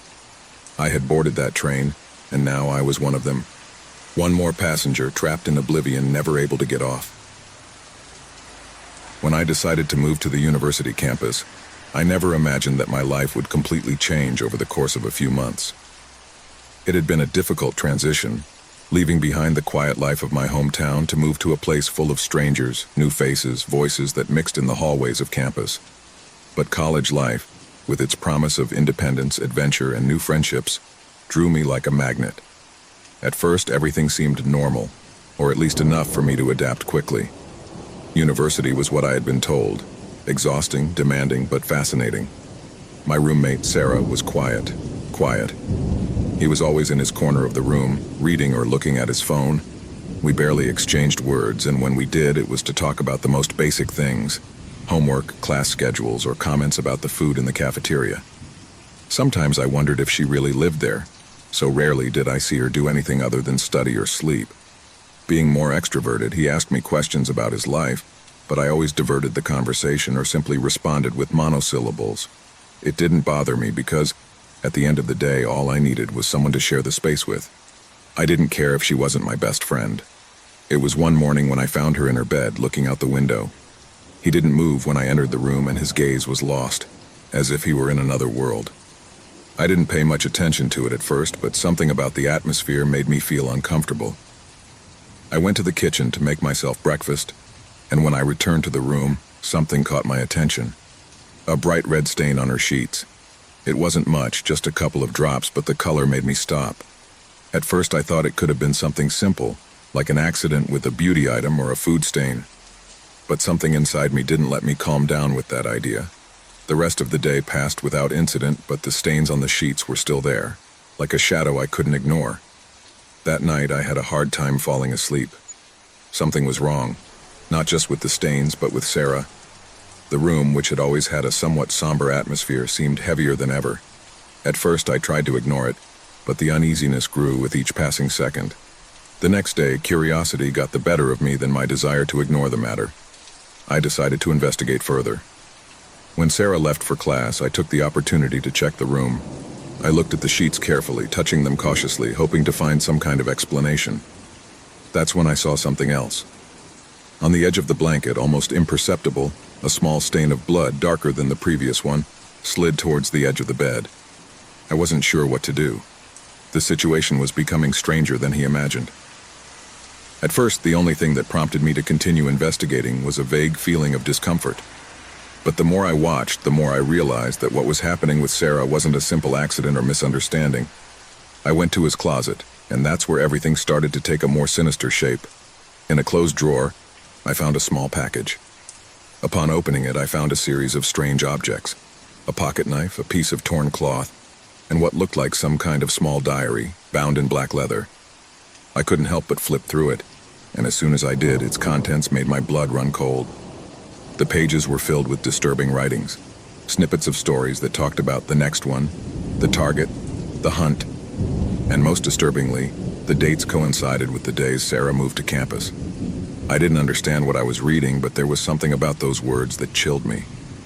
They were details about people, about young people who had disappeared, who had been hunted.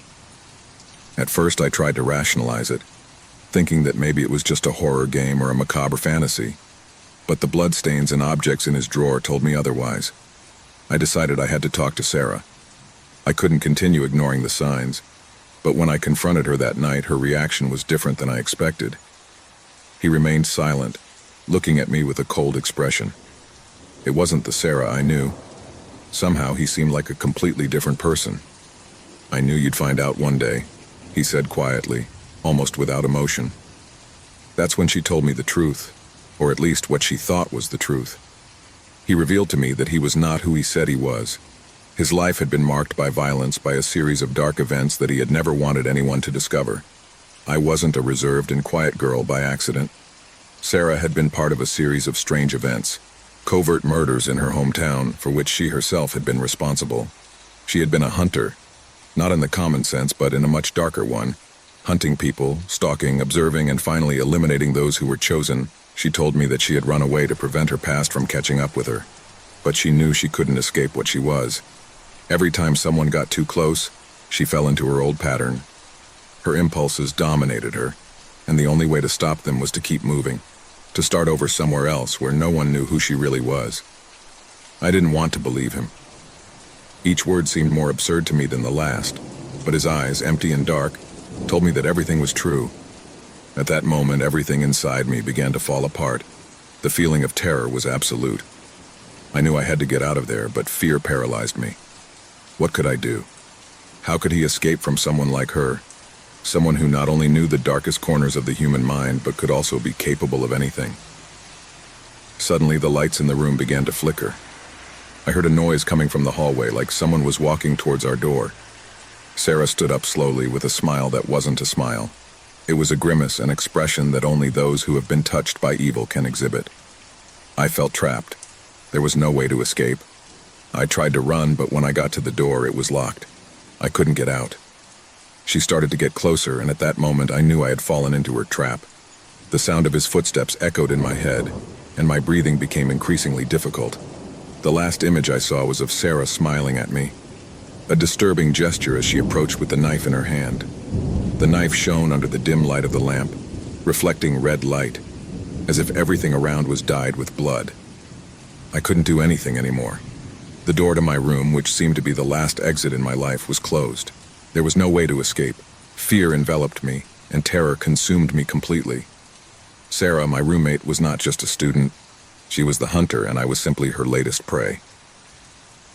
Night hung over the service station, a dark blanket that seemed to swallow everything in its path. The gas station, located on the outskirts of the city, was isolated, a place where only vehicles that needed to refuel and those seeking shelter on the lonely road usually stopped. The sound of the wind howling through the nearby trees and the faint glow of the yellow lights were the only things that broke the silence of the early morning. I was on the night shift, the worst of all. The monotony of those endless hours had been numbing my senses. The shadows in the corners of the store seemed to lengthen and disappear as the minutes dragged by, and the few customers who came left only a smell of cigarette smoke and bitter coffee. In the distance, the sound of some nocturnal animal broke the stillness of the night. Suddenly, the sound of the door being flung open, and 3 figures gliding like dark shadows into the gas station. There was no greeting or polite word, just the heavy thud of boots on the cement floor. The men entered with an eerie calm, as if they were familiar with the place, as if they knew exactly what they came to do. "This is a robbery," said one of them, a thick-built man with a black mask covering his face. The pistol in his hand glistened in the dim light. A shiver ran down my spine as my body tensed instinctively. It wasn't the first time something like this had happened, but it always felt different when you were the one in the middle of the situation. Panic was like a tide, slowly rising from the depths of my stomach. "Give me the money, quickly," said another of the men, thinner, with a threadbare jacket that almost seemed to fall off his body. His voice trembled slightly, as if the situation was affecting him as much as it was affecting me. But something wasn't right. There was something in his gaze, something erratic, something that told me that the danger of a common robbery was not alone. Anxiety grew in my chest, not just because of the gun, but because of that unmistakable feeling that something much worse was approaching. I tried to stay calm, remembering that the important thing was not to make sudden movements. I walked slowly towards the register, my eyes on the 3 men. The air was thick, as if the darkness had taken a strange hold on everything it touched. It was at that moment that I heard the first strange sound, a dull, almost inaudible noise coming from outside, a creaking sound, as if something heavy was moving in the darkness. I froze for a moment, but the men didn't seem to have heard. "Quickly, damn it!" shouted the tallest of them, the one with the black mask, his voice cutting through the silence like a blade. My hand shook as I opened the cash register. The sound of metal colliding with bills was music of horror to my ears. The money was placed on the counter, and just when I thought the nightmare might end at that moment, the noise returned, this time louder, closer. The 3 men stopped as if a bad omen had struck them at the same time. Their gaze shifted to the door, their faces tense and alert. I felt a knot in my stomach. There was something else, something I wasn't seeing, something that made them as nervous as it made me. Suddenly, the gas station light flickered, flickering as if the electricity was being absorbed by some foreign force. It was only for a second, but that second was enough for us all to look at each other, realizing that we were not alone. "What the devil?" one of the men murmured, a whisper of uncertainty. I couldn't help but look outside, as if the sound of the trees moving could be a simple breeze, but the air was completely still. Then the man in the black mask took a step towards the door. "Let's go quickly," he ordered hoarsely, but something had changed in his tone. He was no longer just a robber thief. He was a man who knew something worse was to come. They tried to run towards the exit, but just as they were about to cross the door, a deafening sound paralyzed them, a low, deep roar, as if the ground itself were tearing apart. The gas station lights flickered again, this time more violently, and the air became thick, oppressive. The men retreated in terror.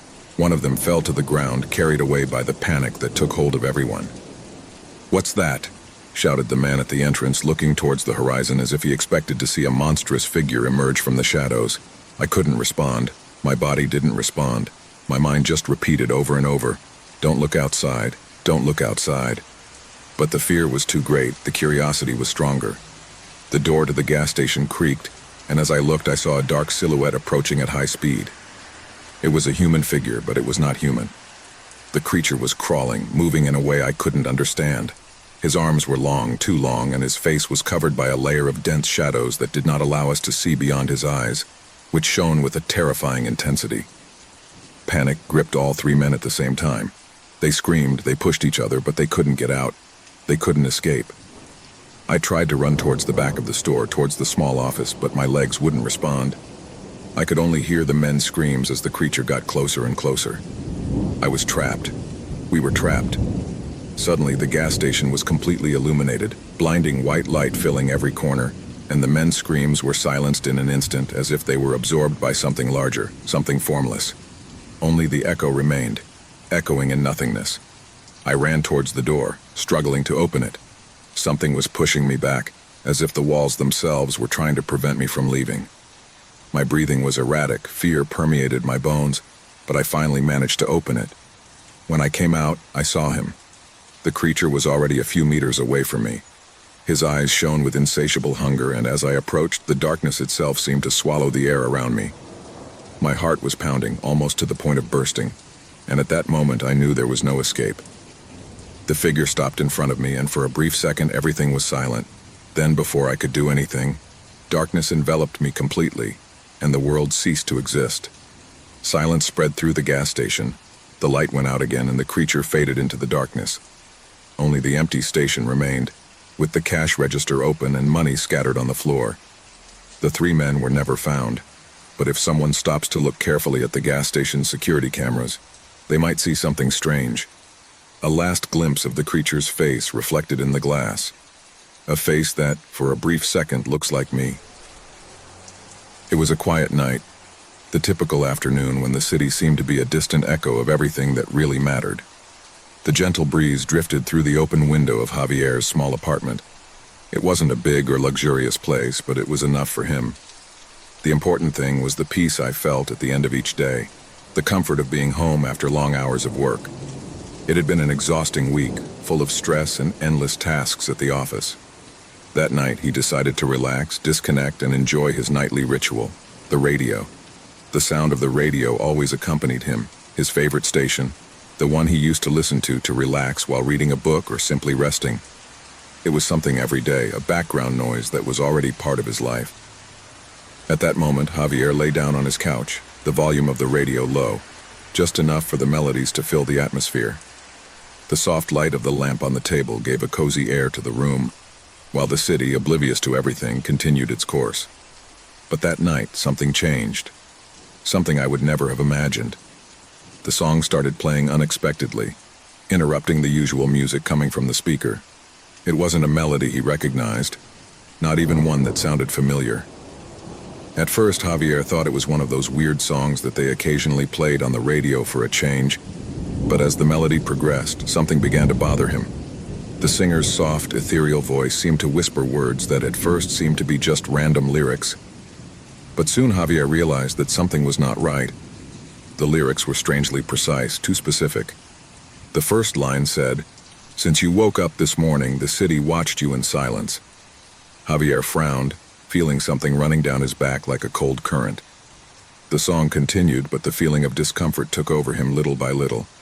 The lights in your window go out, while the clock strikes the last hour. Javier's pulse increased. The singer's voice continued to resonate, and the feeling of discomfort grew with each word. I couldn't look away from the speaker. Something was happening, but I didn't know what.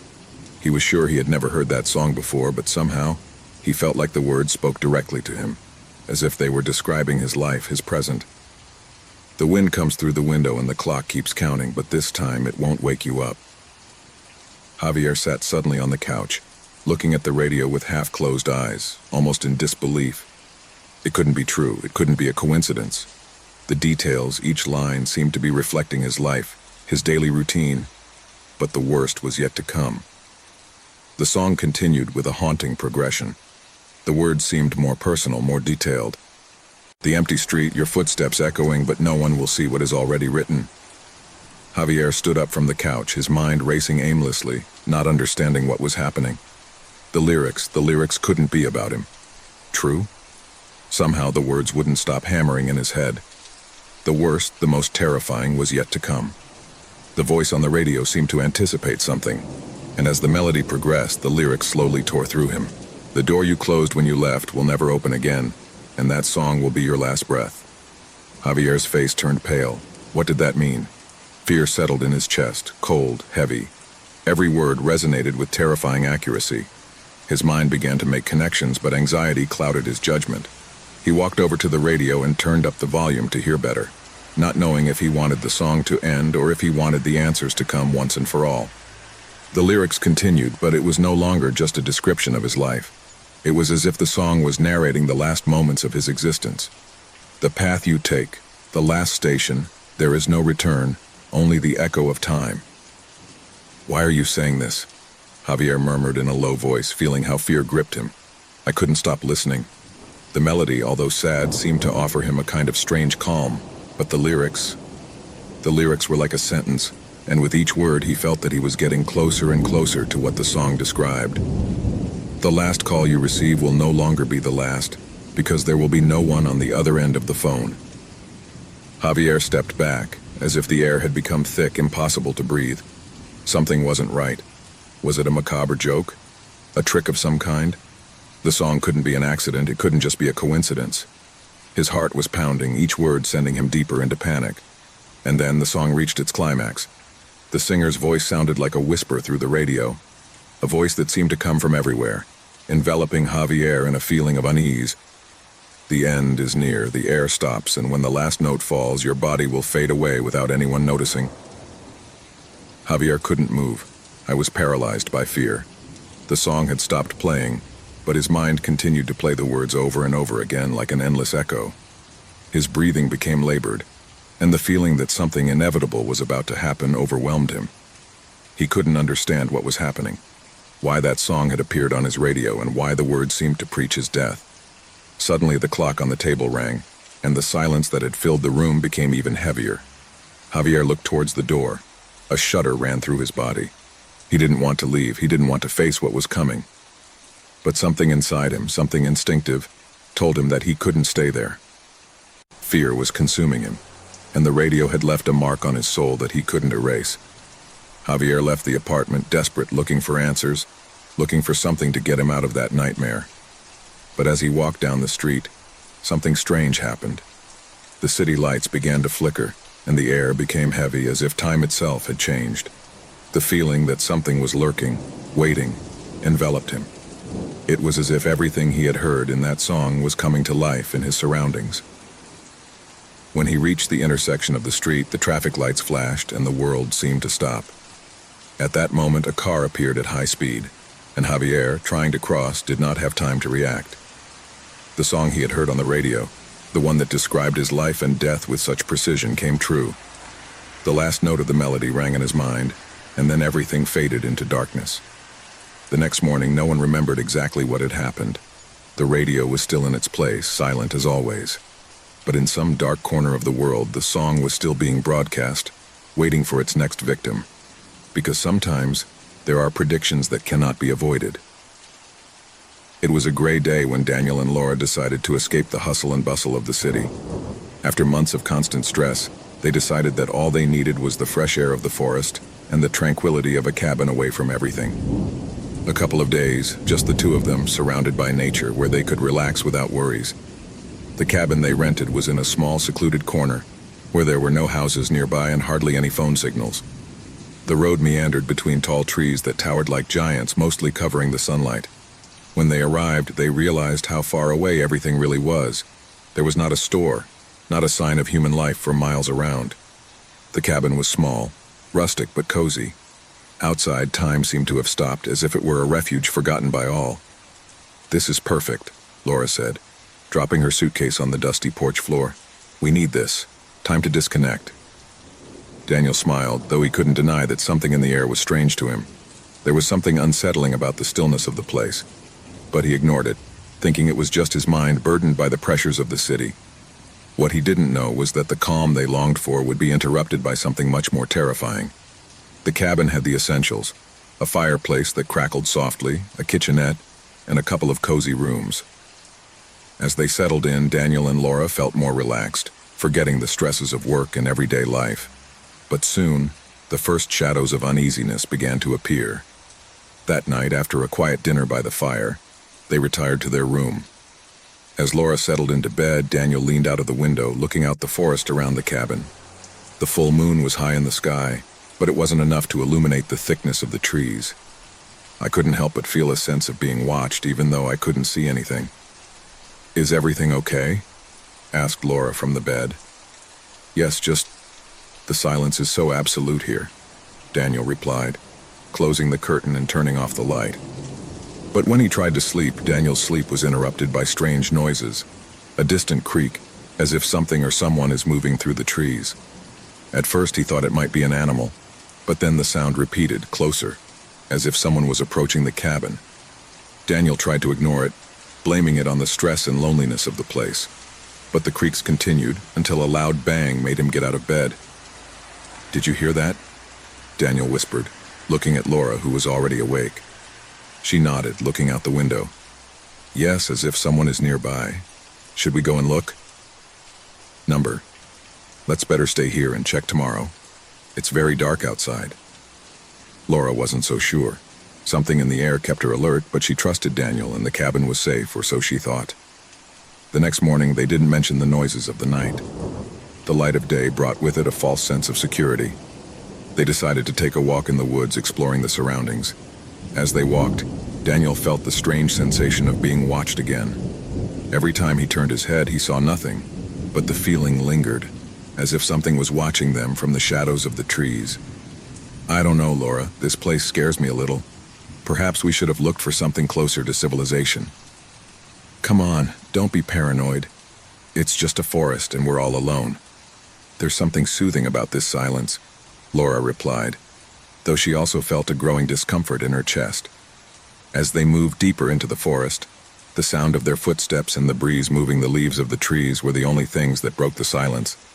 But as they advanced, something else began to add tension to the atmosphere. Some branches creaked near them, and when they looked, they saw nothing and no one. Who else could be here? Muttered Daniel, looking around more nervously. Don't worry, it's just an animal. Let's keep walking, Laura said, though her words lacked the confidence she had had before. By the time they returned to the cabin, night had already begun to fall and the sense of unease intensified. That night, terror did not take long to arrive. During dinner, Laura and Daniel tried to talk about anything to distract themselves, but something in the air made the words feel empty. It was after dinner, when Daniel sat down in the chair by the fireplace, that they heard a creak again, but this time louder, almost above their heads. The two looked at each other, their eyes full of dread. What was that? Asked Laura, her voice trembling. I think something is on the ceiling. Daniel got up quickly, looking up anxiously. It's impossible. The noises continued. As they intensified, they began to hear what seemed like footsteps dragging on the ceiling, heavy as if someone was walking on the wooden beams. The thought that someone could be there watching them caused terror to take hold of them. We have to get out of here, Laura said, visibly terrified. But we can't. We are very far from anywhere. We have no other options. Maybe it's just the wind or an animal. We're going to close everything, lock the gates, and wait for it to happen. Paranoia began to creep into their minds, as the sense that they were not alone became more and more palpable. Upon returning to their room, the sound of something hitting the windows made them jump in fear. The window. Look at the window, Laura whispered, pointing to the window. Something dark and blurry moved on the other side. Fear gripped them as the sound of scratching on the window continued. Laura tried to take a closer look, but she couldn't see anything. However, he felt that something was stalking them from the outside. We have to go now, exclaimed Daniel, clutching his jacket in despair. Come on, Laura, come on. But when they both tried to open the door to escape, something stopped them. The door wouldn't budge. It was sealed from the outside. Panic set in when they discovered they couldn't open the door. They tried with all their might, but the lock seemed to have been locked from the outside. Laura, her face pale, began to breathe rapidly, her mind working at 1,000 miles an hour. Daniel stared at her desperately, trying to find a solution, but all he saw was darkness and the creaking of wood around them. We can't stay here. Something is not right. What the hell is going on? Said Daniel, sweating and looking anxiously into every corner of the room. Suddenly, the lamplight went out, plunging the room into complete darkness. The creaking of the wood coming from the ceiling now felt closer, as if someone was slowly descending, approaching them. Both of them, paralyzed with fear, approached the window, but something in the air told them that looking outside would only make things worse. We have to get out of here no matter what it takes, Laura said in a trembling voice. Laura began to bang on the window with all her might, but the glass would not give way. Suddenly, a figure appeared in the darkness outside, its dark outline silhouetted against the dim moonlight. Daniel screamed, but the voice choked in his throat as he saw the silhouette moving through the trees, watching them mercilessly. What is that? Who's there? Asked Laura, her voice breaking. There was no response, only the growing sense that something horrible was about to happen. The figure stood there, motionless, its eyes fixed on them. Panic began to engulf them as they tried to find a way out, but the feeling that they were being watched only intensified. Help me, shouted Laura, finally giving in to the terror that consumed her. But there was no response. The world seemed to have stopped, and the only sound was the rustling of trees swaying in the wind. Without warning, the figure disappeared into the trees. Daniel breathed heavily, trying to process what he had just seen.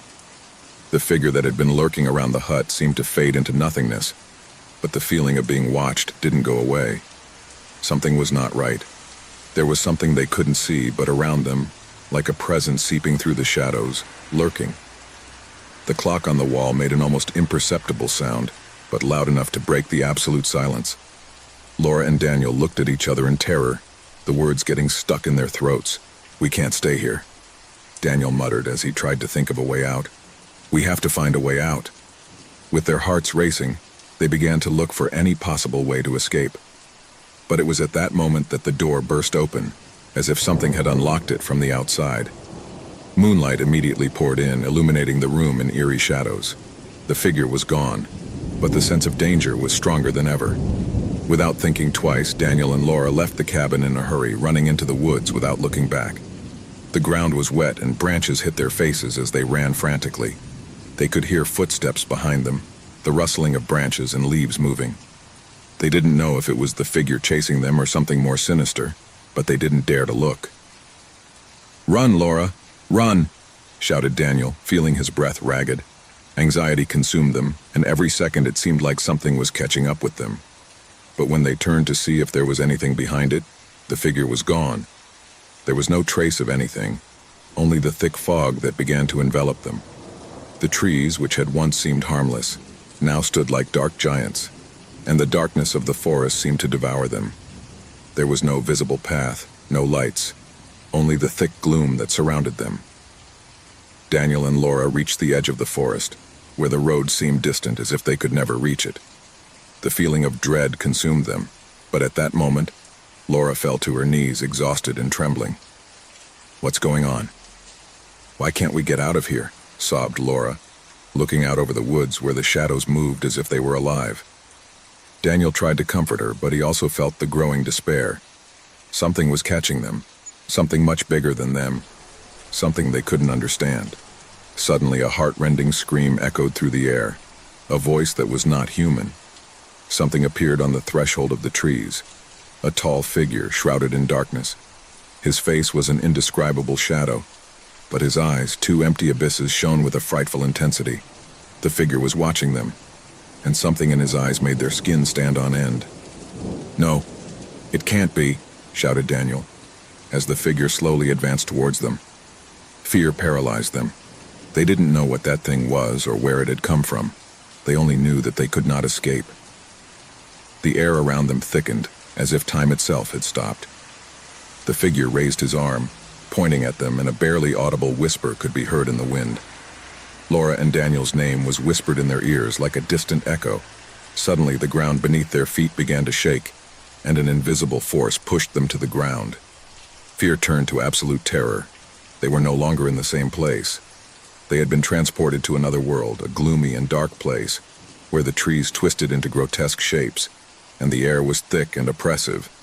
The empty-eyed figure slowly approached them, its shadow enveloping them, and with one swift motion took them, absorbing them in the darkness. The cabin, the forest, everything disappeared in a breath, and all that remained was the sound of the wind, carrying with it the whispers of those who had been observed, until they could never be reached. In the stillness of a remote corner of the forest, where the shadows of the trees stretched like the arms of a sleeping giant, a man named Marcos arrives at an isolated cabin to escape the busy city life. I had heard about the beauty of nature in that place, and the tranquility it offered. No worries, no pressures, no constant invasion of the modern world. Just him and the landscape. That was all he needed to rest from his daily routine. The cottage, though rustic and somewhat dated, had the charm of the old days, with a stone fireplace, large windows overlooking the thick forest, and a sense of seclusion that pleased him. It was everything you could want for a solo holiday, without the interference of people or the bustle of everyday life. That night, after a day exploring the forest, he lit a fire in the fireplace and sat down on the sofa, deep in thought. The creaking of burning wood was the only sound that interrupted the deep silence of the night. Shadows danced on the walls of the cabin, as the darkness outside stretched beyond the reach of the light. He went to bed early that night, exhausted from the walk, but something in the air kept him restless. There was something strange about the stillness, something I couldn't identify. He tried to calm his mind, but the feeling persisted. He closed his eyes and fell into a restless sleep. Dawn came with a faint glow, barely filtered through the leaves that covered the windows. Mark woke up abruptly, feeling a strange pressure in the air. It was not the sound of the wind, nor the nature that I used to hear in the morning. Something felt different, as if the atmosphere were charged with an unsettling energy. When he got out of bed, he noticed something strange. On the floor of the room, right in front of the door, there was a large footprint, bright red, as if someone had left a mark on the ground, but it looked like anything else. The footprint wasn't just fresh blood. It was as if the mark was alive, latent, as if it had been left behind by something far more sinister than a simple accident. Marcos approached cautiously, the air in the room weighing on him like a blanket. The footprint stretched across the floor, leading to the door of the cabin. Trembling, he bent down to examine her more closely. It wasn't a mistake, nor something that could have been left by accident. It was a clear mark, an ominous sign that seemed to mock him. The footprint did not end there. When he opened the door, he noticed that he continued down the hallway, down the stairs to the main entrance of the cabin. Panic began to take hold of him, but curiosity grew stronger. He decided to follow the track, although he felt the weight of fear crushing his chest. As the footprint moved along the outside of the cabin, the feeling that something was watching him intensified. The nature around was in complete silence. Not the wind, not the birds, not the insects. Only the sound of his own footsteps stepping on the damp earth. The footprint led him into the forest, a shadowy path that led into the thick trees. Every step he took into the heart of the forest seemed to make him farther away from the safety of the cabin. The daylight was no longer enough to dispel the shadows which seemed to lengthen towards him, slowly surrounding him. Gradually, the footprint began to show an increasingly grotesque shape. Instead of being just a mark of blood, it now seemed to be accompanied by strange distortions, as if the terrain itself was being altered by something invisible. The earth was marked by strange signs, ancient symbols that I could not comprehend. The panic began to turn into something deeper. Mark tried to turn back, but the footprint drew him, as if he had a will of his own, as if something in the forest was calling him, guiding him. In his attempt to return to the cabin, he noticed that the forest looked different now. The treetops, once familiar, now looked strange, as if they were watching him, as if they knew him. A shudder ran down his spine. When he arrived at a clearing in the forest, he saw something that completely paralyzed him. In the center of the clearing, there was a figure erect, standing, waiting. The figure was indistinct, without clear features, but its presence was terrifying. It wasn't human, but it seemed to have a form, a structure. An echo of his humanity, but distorted. The bloody footprint had led him there. And as he approached, the figure moved. The scene in front of him crumbled into chaos. The earth began to tremble and the air became dense, as if an invisible force imprisoned it. The figure in the clearing dissolved, and the shadows of the trees began to twist, growing towards him. The ground split, and what seemed like an unbreakable peace turned into a nightmare of horror and despair. Marcos tried to run, but each step he took plunged him deeper into darkness. The bloody footprint, like a threat from the unknown, haunted him. Every time he turned, he saw the distortions in the air, the symbols gliding over the ground. The trees seemed to move, as if they were part of a sentient entity, watching him, stalking. The horror reached its peak when it reached the edge of a precipice. The forest seemed to have engulfed him, and all that remained was emptiness. The bloody footprint was there on the edge of the abyss, and Mark, now completely plunged into terror, saw a figure emerge from the shadows, his own reflection distorted, grotesque, standing in front of him. And then, as if all the accumulated terror had only one purpose, the footprint began to drag him away. A violent tug pushed him into the abyss, into the void, as the shadows devoured him completely. The man disappeared into the darkness of the forest, and the man, the bloody one, as if it had never existed, vanished into the earth. The echo of his cry echoed in the distance, but no one heard him. The forest, again in silence, kept the last vestige of its passage, until another visitor arrived, unwary to follow the trail of the bloody track. When I moved into the house, I had no idea what I was about to experience. I had been looking for a quiet place to start over, somewhere away from the hustle and bustle of the city, somewhere that would allow me to start from scratch. After the separation, the last few months had been a chaos of decisions, paperwork, and too many visits to lawyers. Changing residence seemed like a simple solution, a way to turn my life around. And when I found the house, it was like everything had fallen into place. The house was located on the edge of a small town. It was old, one of those homes that had been there for generations, with architecture that hadn't been touched since the early 20th century. The garden was unkempt, with tall grass and vines creeping over the walls, but there was something attractive about its neglect. Perhaps it was his story that had caught my attention. For weeks I immersed myself in searching for his background, but found nothing relevant. Nothing that could have warned me of what was to come. At first, everything was perfect. The house had that cozy air that is enjoyed when everything is in its place. I spent my first few days arranging furniture, unpacking boxes, enjoying the solitude I so desired. The routine seemed calm, even comforting. But that sense of security soon began to crumble. It was on the third night that the first sign of something strange appeared. I was sitting in my living room with a glass of wine, watching television to distract myself from the tiredness of the day. The house was silent, as always. Suddenly, a slight creak made me look up. The sound came from the direction of the hallway door right in front of me. It was almost completely dark, save for the dim light coming from a table lamp near the couch. I fixed my gaze on the door. There was nothing visible, but something in the air seemed to have changed. The atmosphere was no longer calm. Something had been altered. It was a normal door, made of aged wood with a worn metal knob. In its panels, the dim light of the room was reflected, creating shadows that moved gently to the rhythm of the breeze. But suddenly something moved in the reflection. A subtle change. Something wasn't right. At first I didn't think too much about it. I thought it was my mind playing tricks due to tiredness. But as I approached the door, my reflection seemed different. It wasn't the same. My movements felt slower, as if something in the reflection was acting on its own.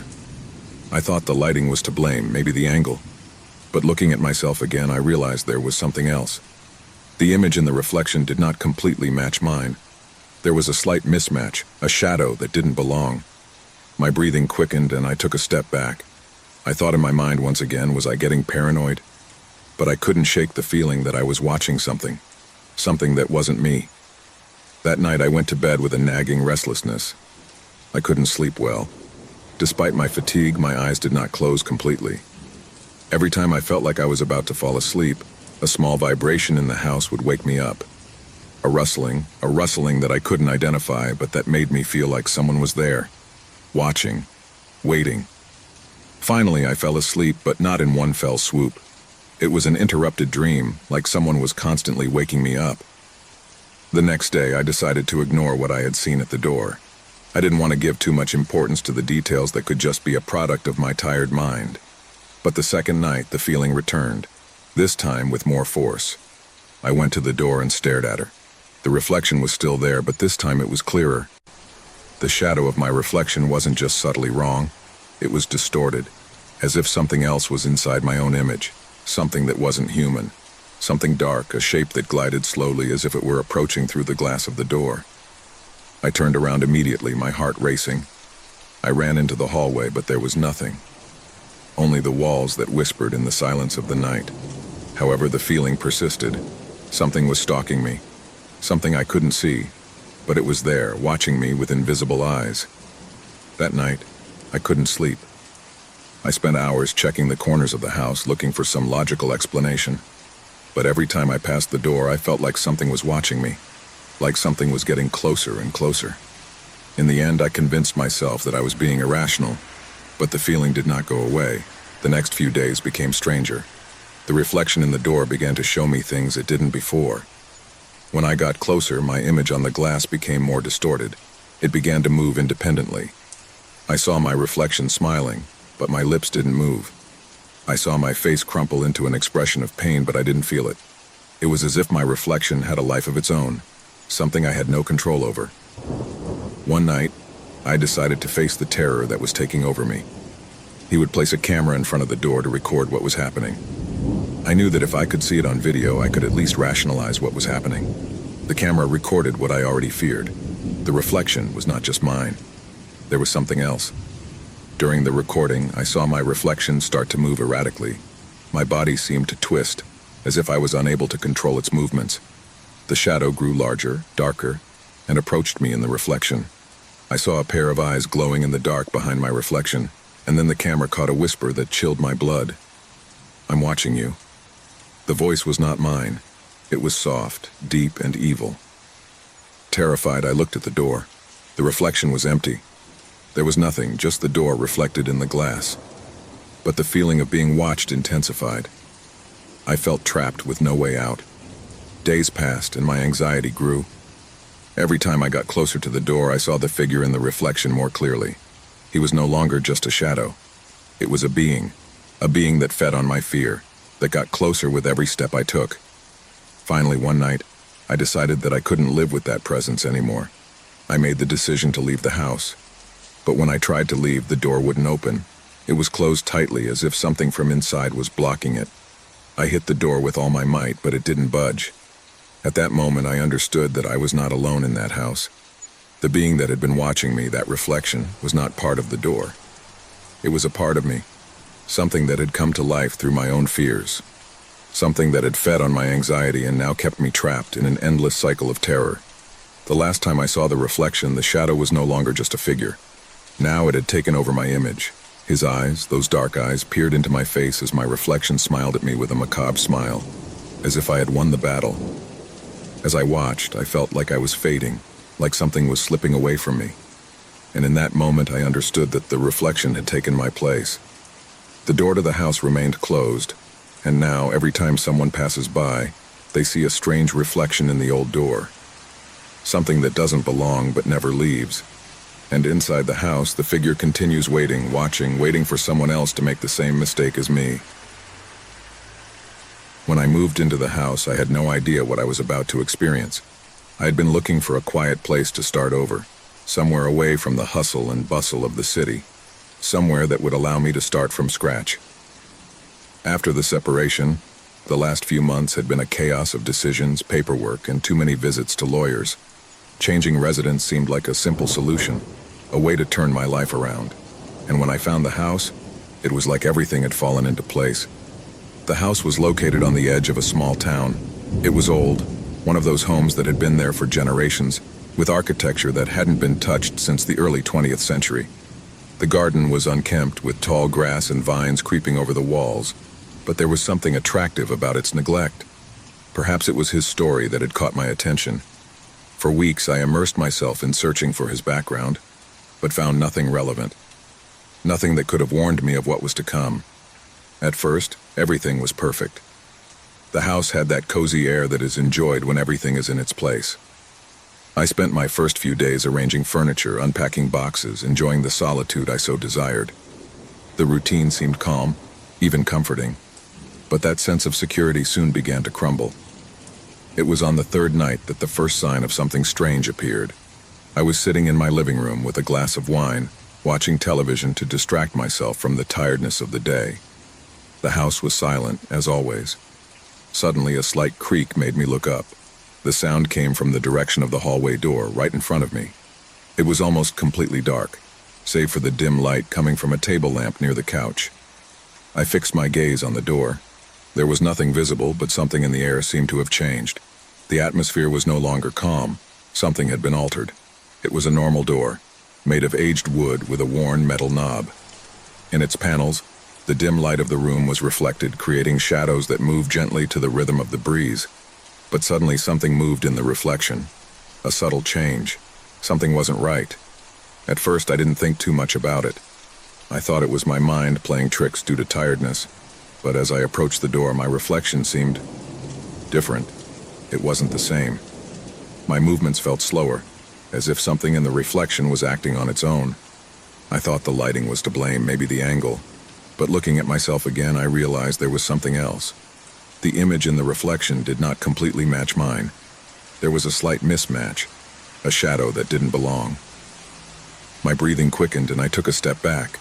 I thought in my mind once again, was I getting paranoid? But I couldn't shake the feeling that I was watching something that wasn't me. That night I went to bed with a nagging restlessness. I couldn't sleep well. Despite my fatigue, my eyes did not close completely. Every time I felt like I was about to fall asleep, a small vibration in the house would wake me up. A rustling that I couldn't identify, but that made me feel like someone was there, watching, waiting. Finally, I fell asleep, but not in one fell swoop. It was an interrupted dream, like someone was constantly waking me up. The next day, I decided to ignore what I had seen at the door.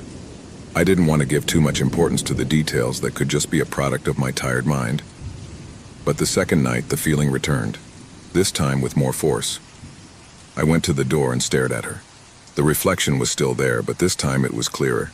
The shadow of my reflection wasn't just subtly wrong, it was distorted, as if something else was inside my own image, something that wasn't human. Something dark, a shape that glided slowly as if it were approaching through the glass of the door. I turned around immediately, my heart racing. I ran into the hallway, but there was nothing. Only the walls that whispered in the silence of the night. However, the feeling persisted. Something was stalking me, something I couldn't see, but it was there, watching me with invisible eyes. That night, I couldn't sleep. I spent hours checking the corners of the house, looking for some logical explanation. But every time I passed the door, I felt like something was watching me, like something was getting closer and closer.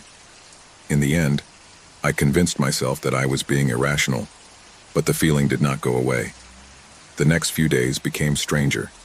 The reflection in the door began to show me things it didn't before. When I got closer, my image on the glass became more distorted. It began to move independently. I saw my reflection smiling, but my lips didn't move. I saw my face crumple into an expression of pain, but I didn't feel it. It was as if my reflection had a life of its own, something I had no control over. One night I decided to face the terror that was taking over me. He would place a camera in front of the door to record what was happening. I knew that if I could see it on video, I could at least rationalize what was happening. The camera recorded what I already feared. The reflection was not just mine, there was something else. During the recording, I saw my reflection start to move erratically. My body seemed to twist, as if I was unable to control its movements. The shadow grew larger, darker, and approached me in the reflection. I saw a pair of eyes glowing in the dark behind my reflection. And then the camera caught a whisper that chilled my blood. "I'm watching you." The voice was not mine, it was soft, deep, and evil. Terrified, I looked at the door. The reflection was empty. There was nothing, just the door reflected in the glass. But the feeling of being watched intensified. I felt trapped with no way out. Days passed and my anxiety grew. Every time I got closer to the door, I saw the figure in the reflection more clearly. He was no longer just a shadow. It was a being that fed on my fear, that got closer with every step I took. Finally, one night, I decided that I couldn't live with that presence anymore. I made the decision to leave the house. But when I tried to leave, the door wouldn't open.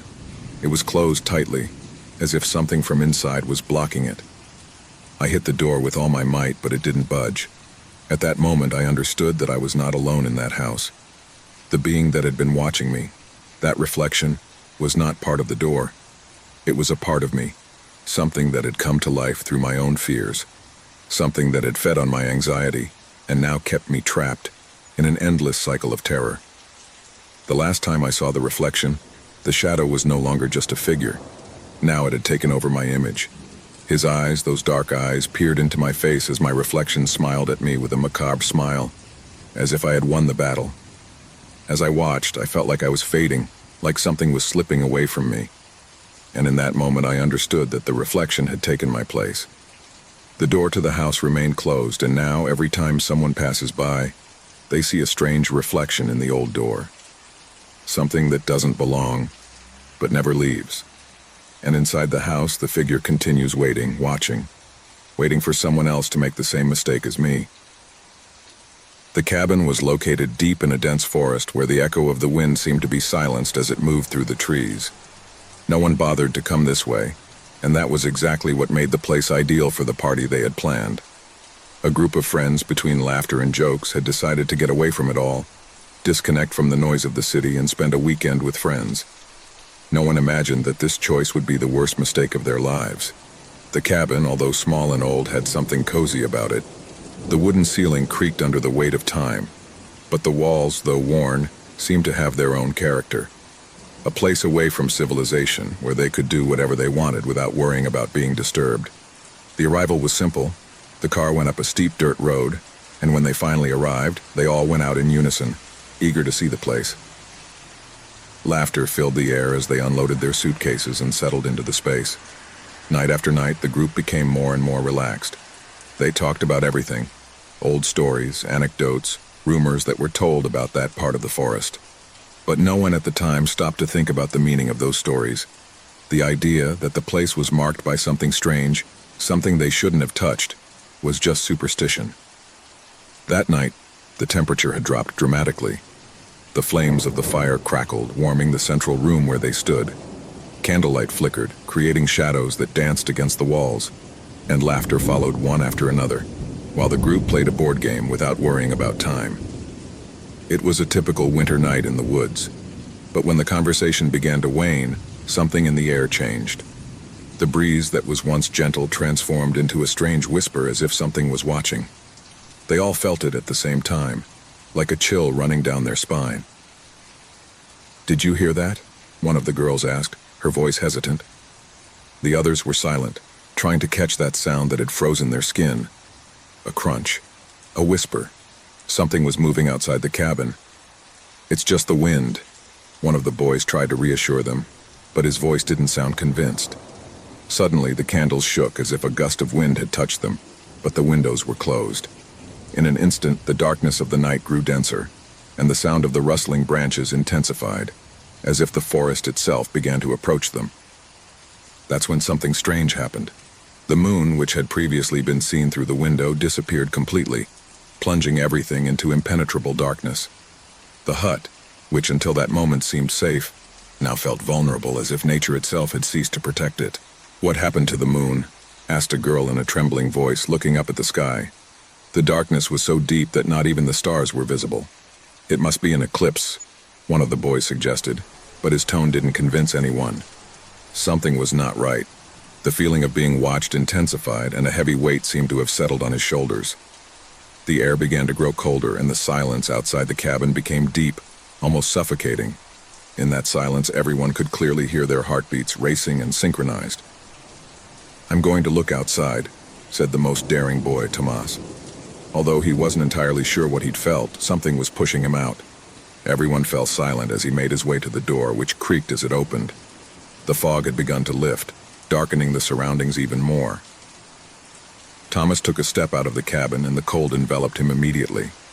The air was dense, as if the atmosphere itself were charged with a strange pressure.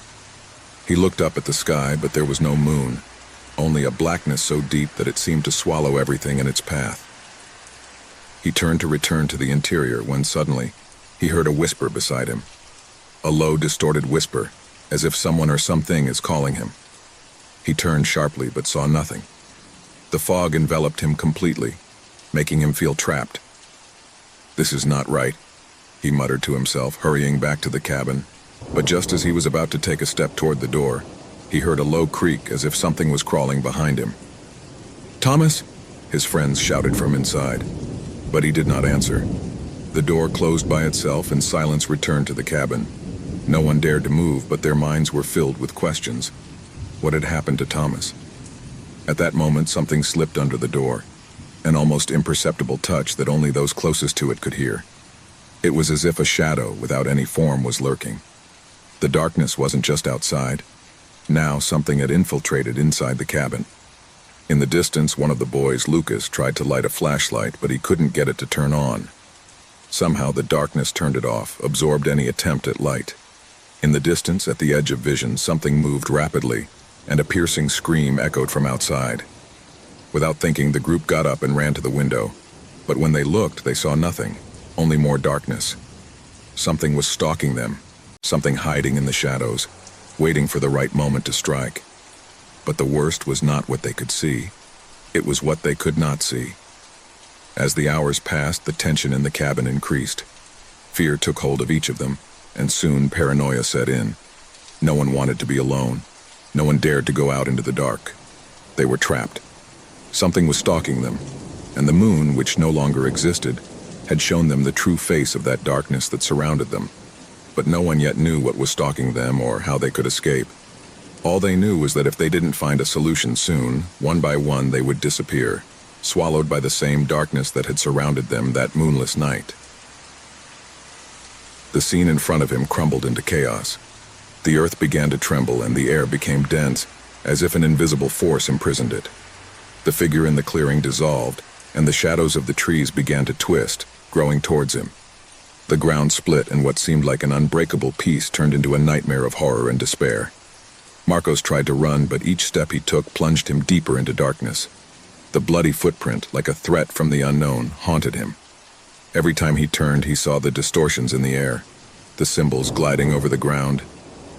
The trees seemed to move, as if they were part of a sentient entity, watching him, stalking. The horror reached its peak when it reached the edge of a precipice.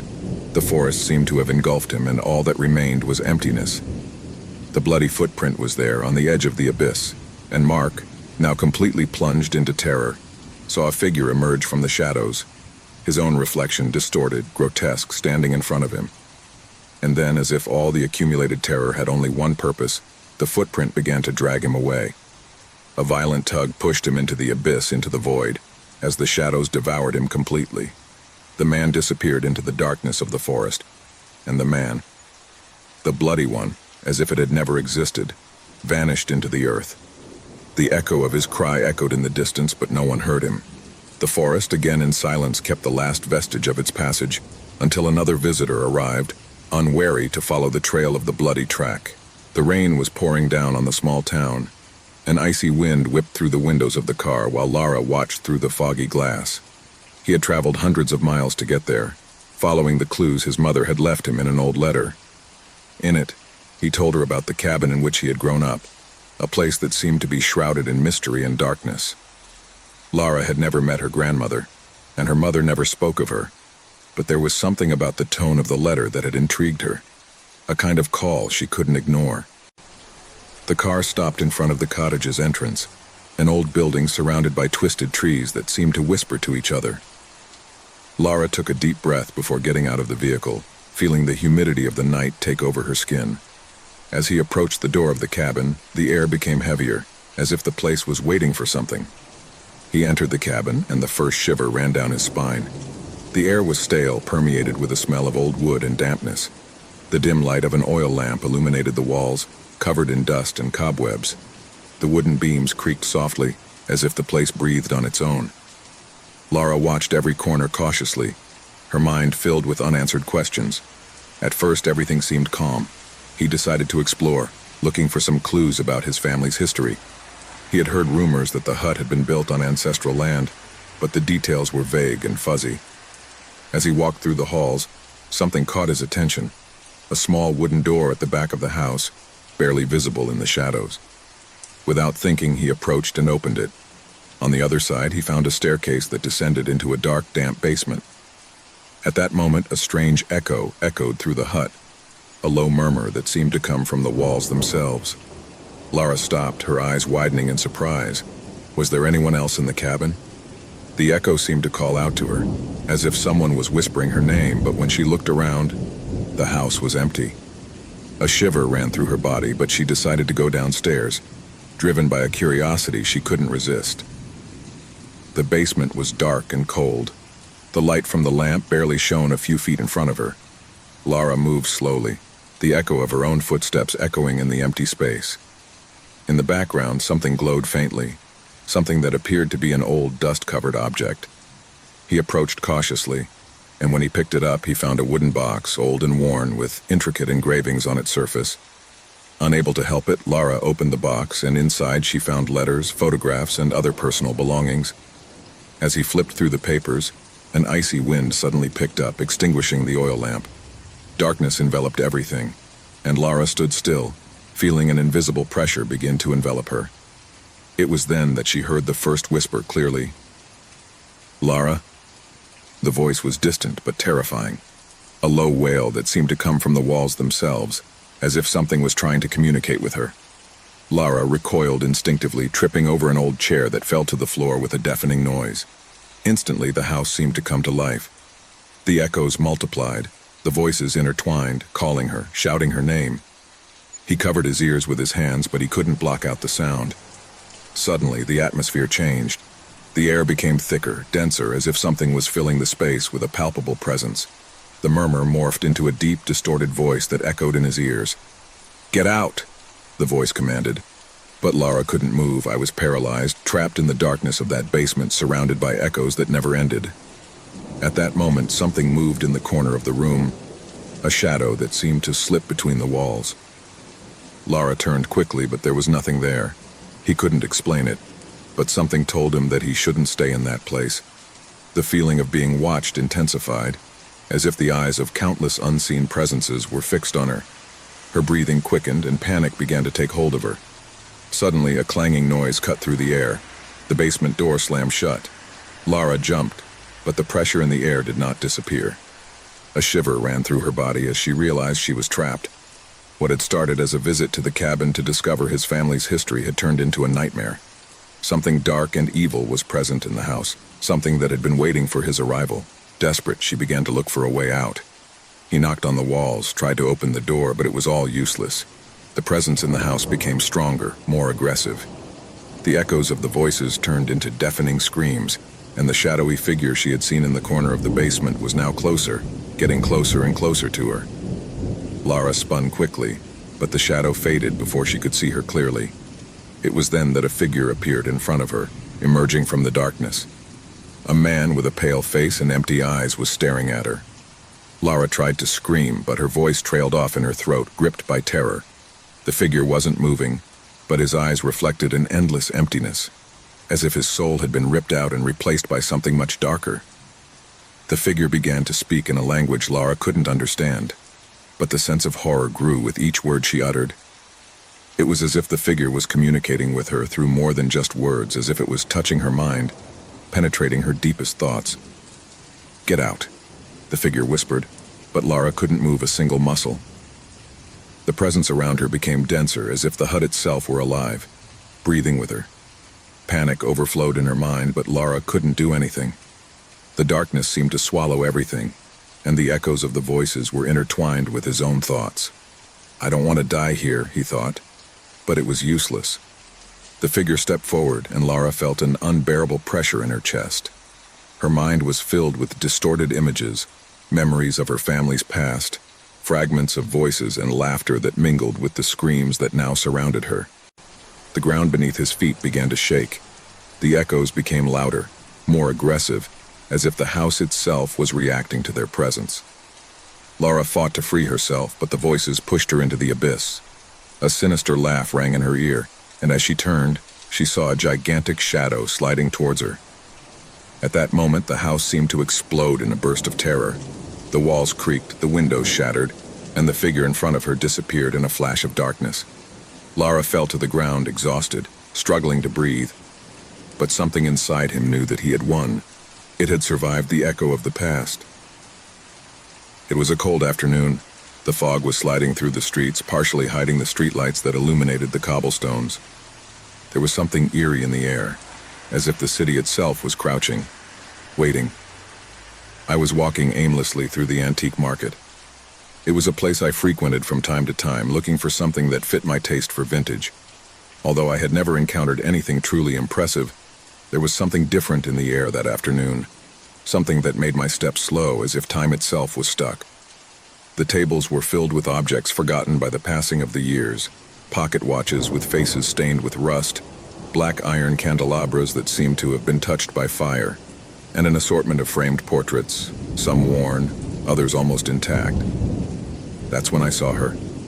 It was at the end of a small stall, between a pile of books and a pile of broken plates. An old photograph, carefully framed in dark wood, that caught attention for no apparent reason. A woman's face was immortalized in the photo. His expression was serene, as if he had posed for the portrait with a distant purpose in mind. What caught my attention the most was the look. The woman's eyes seemed to follow me, moving as I moved in front of her. A strange feeling took over me, but curiosity got the better of me. I took it in my hands, observing the details more closely. The woman was dressed in an old fashion, perhaps from the beginning of the century, with a black corset that hugged her figure and a crown of dried flowers on her head. Everything in the photograph seemed immersed in a kind of sadness, as if the image had captured a moment before the storm. The scene was dark, with a hazy background that seemed to extend beyond what was visible. But what really made me uncomfortable was a diffuse shadow in the upper right corner, barely noticeable. I decided to buy it. The price was ridiculous for a photograph of that time, and the feeling of attraction was too strong. The lady who ran the stall, a woman with an expressionless face, didn't say a word when I bought it. She just took the money and handed me the photograph. He didn't even look me in the eyes, as if he knew something I didn't. When I returned home, I put the photo on the living room table, not really knowing what to do with it. As strange as she was, something about her seemed comforting to me. Something about his presence seemed to calm me, although the restlessness was still present. I left her there and went to prepare some dinner. Hours passed and night took over the apartment. While I was eating, I noticed that the photo was slightly shifted. The image of the woman seemed to have changed position, her face now tilted slightly more to the left. I thought it might have been the wind or a minor tremor, but something didn't feel right. It was as if the woman in the photo was moving on her own, as if she was somehow aware of what was happening in the room. I reached out to adjust the frame, but at that moment something stopped me. As I looked at the image more closely again, I noticed something I hadn't noticed before. In the upper right corner, where before I had seen only a shadow, I now made out a human figure. Its face was vague, like a diffuse silhouette, but what terrified me most was that the figure seemed to be looking in my direction. It was as clear as if it had been there from the beginning, but he couldn't have seen it before. Had the photo changed? Or had the shadow been there all along, simply waiting to be discovered? My mind began to spin in search of an explanation. I moved away from the photo frame, but the air in the room had changed. It felt dense, as if the atmosphere itself was about to break apart. I turned around to go get some water, but as I did, something in the mirror's reflection stopped me. I could see the photo again, but this time the figure of the woman in the image seemed to be moving. In the reflection, his eyes were no longer following me, but were now fixed on something behind me. My body tensed. A cold sweat began to run down my back. I turned slowly, but there was nothing. Just the darkness of the room, the absolute silence. I didn't know what to do. Fear was beginning to take shape, like a presence in the same room, enveloping me with its invisible weight. I decided to go out to the balcony to get some fresh air. I needed to clear my head. As I left, I felt a chill run through my skin. It wasn't just the cold. There was something else, something moving in the shadows, something that shouldn't be there. My heart was pounding, almost as if it wanted to burst out of my chest. I looked down the empty street, and it was at that moment that I heard a sound. Something that didn't belong in the environment, a low whisper, almost imperceptible, but clear enough for him to recognize it. I couldn't make out the words, but the tone was unmistakable. He was behind me. I turned sharply, but the air was still empty. The feeling of being watched intensified with each passing second. My body was shaking. It was as if the room itself was alive, breathing alongside me. I didn't know how to explain it, but I felt a tangible presence, something that was slowly getting closer, as if the space around the photograph was distorting, as if the image was devouring the room, crossing the limits of the photograph and dragging me with it. I went back inside, and then I saw him. In the reflection of the mirror, the woman in the photograph was no longer alone. There was someone else with her, a blurry figure, a presence that did not belong to that time. He was standing right behind the woman, his face completely covered by shadows. Only a pair of bright eyes could be made out that glowed with an evil intensity.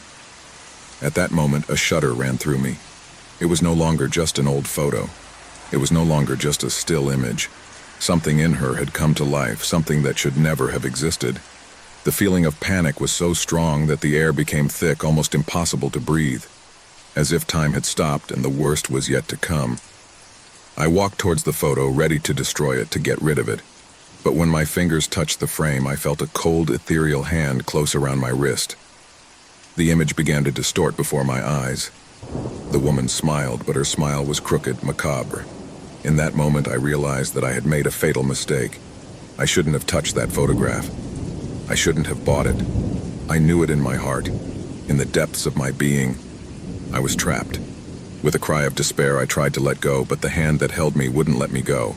The shadow behind the woman in the photo grew larger, more prominent. With an ear-piercing scream, the figure glided toward me, and as I glanced one last time at the photograph, I knew I was no longer alone. The person who had recently disappeared was here, and he was staring at me intently through the photo. He was looking at me from the other side, and then everything went out. The photograph was found by the police several days later, lying on the floor of the apartment intact. However, the image had changed. The woman in the photo was no longer smiling. His face was frozen in an expression of horror, and in the upper right corner, right next to his figure, a new shadow appeared, the same one that had been chasing me. Nobody knows what happened that night, or where I ended up. The photo, however, continues to appear at the antique market, and always without fail someone buys it. Maria had always been a very talented artist. His brushes, guided by his trembling hands, managed to capture the deepest part of the human soul on each canvas. However, despite his success, he was never able to find a true connection to the masterpiece he felt he was meant to create. He wanted something bigger, something that would define his career and his life. So he had decided to retreat to a cottage in the country, away from the hustle and bustle of the city, in search of that spark of inspiration he was so missing. The cabin was located in a remote location, surrounded by a dense forest that seemed to have been forgotten by time. When Maria arrived, the first thing she noticed was the heavy, dense air, as if nature itself were watching her. The wooden walls creaked under the weight of the years, and the wind that whispered through the cracks of the cabin seemed to carry echoes of distant voices. Maria, however, did not pay much attention to it. She was determined to find what she was looking for, the inspiration for her masterpiece. It was several days before Maria began to feel the weight of loneliness.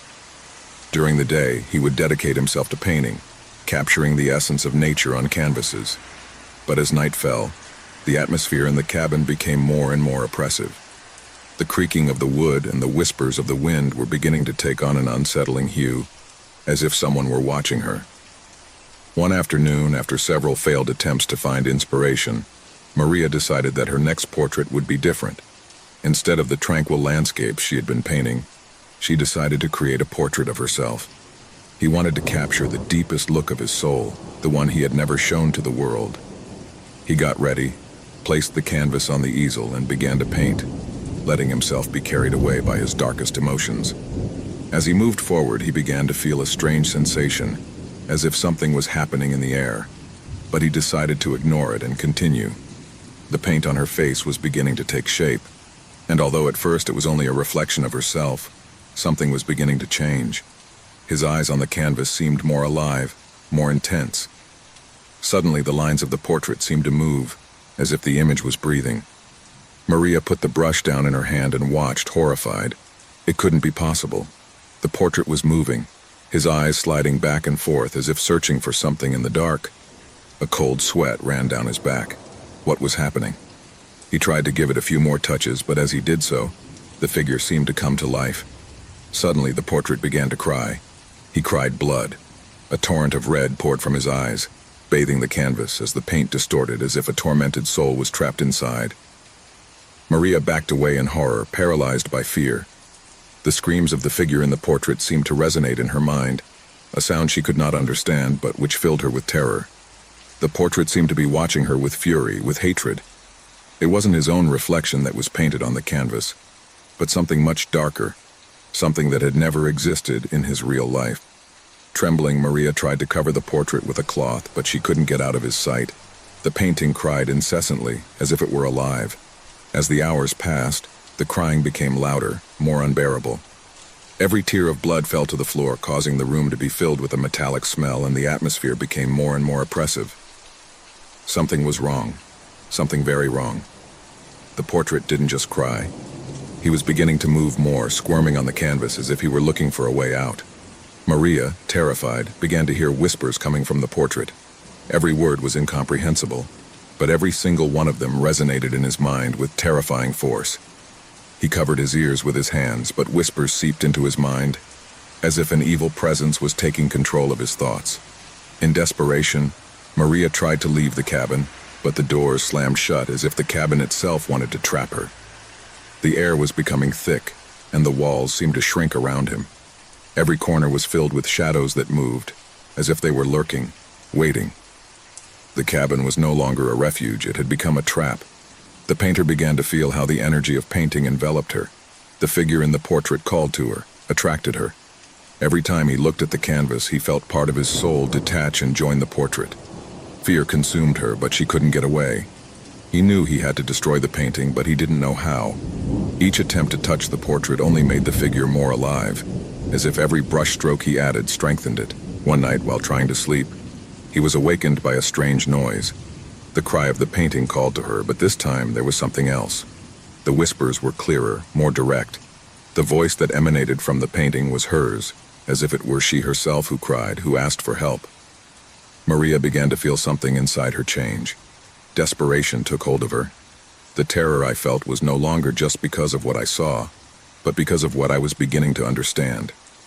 The figure in the portrait was not only a representation of her, but was taking her place, absorbing her essence, her life. If I didn't destroy the portrait, I would end up being part of it, trapped on the canvas forever. In desperation, Maria took a knife and began cutting the canvas, attempting to destroy the figure before it was too late. But each cut only made the figure more powerful. The shadows in the room were twisting, and the cabin began to vibrate as if something dark was waking up. With each cut, the portrait cried louder, and the blood that fell from the canvas began to drip onto the floor, forming dark puddles that seemed to swallow everything they touched. Terror took hold of her completely. I could no longer distinguish between the real thing and what I was seeing in the painting. His mind was cracking, and the whispers were turning into unbearable screams. The figure in the portrait was no longer just looking at her. Now he pointed at her as if he were condemning her. Mary knew that she had no time, that she had to destroy it immediately. With one last effort, he took the portrait and threw it into the fire in the fireplace. The canvas began to burn, but the scream that the figure uttered when the fire touched it was the most frightful he had ever heard. The flames seemed to devour the paint, but something else was happening. The shadows that had once moved around the hut were now concentrated in the fire, as if they wanted to prevent the portrait from disappearing. When the portrait was finally consumed in the flames, the hut fell silent. The air cleared and the oppressive atmosphere began to dissipate. Maria fell to the ground, exhausted but relieved. The feeling of being watched, of being hunted, had disappeared.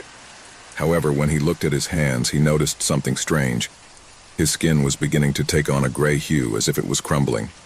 His body felt light, almost ethereal, and his face reflected an expression of horror that he had never seen before.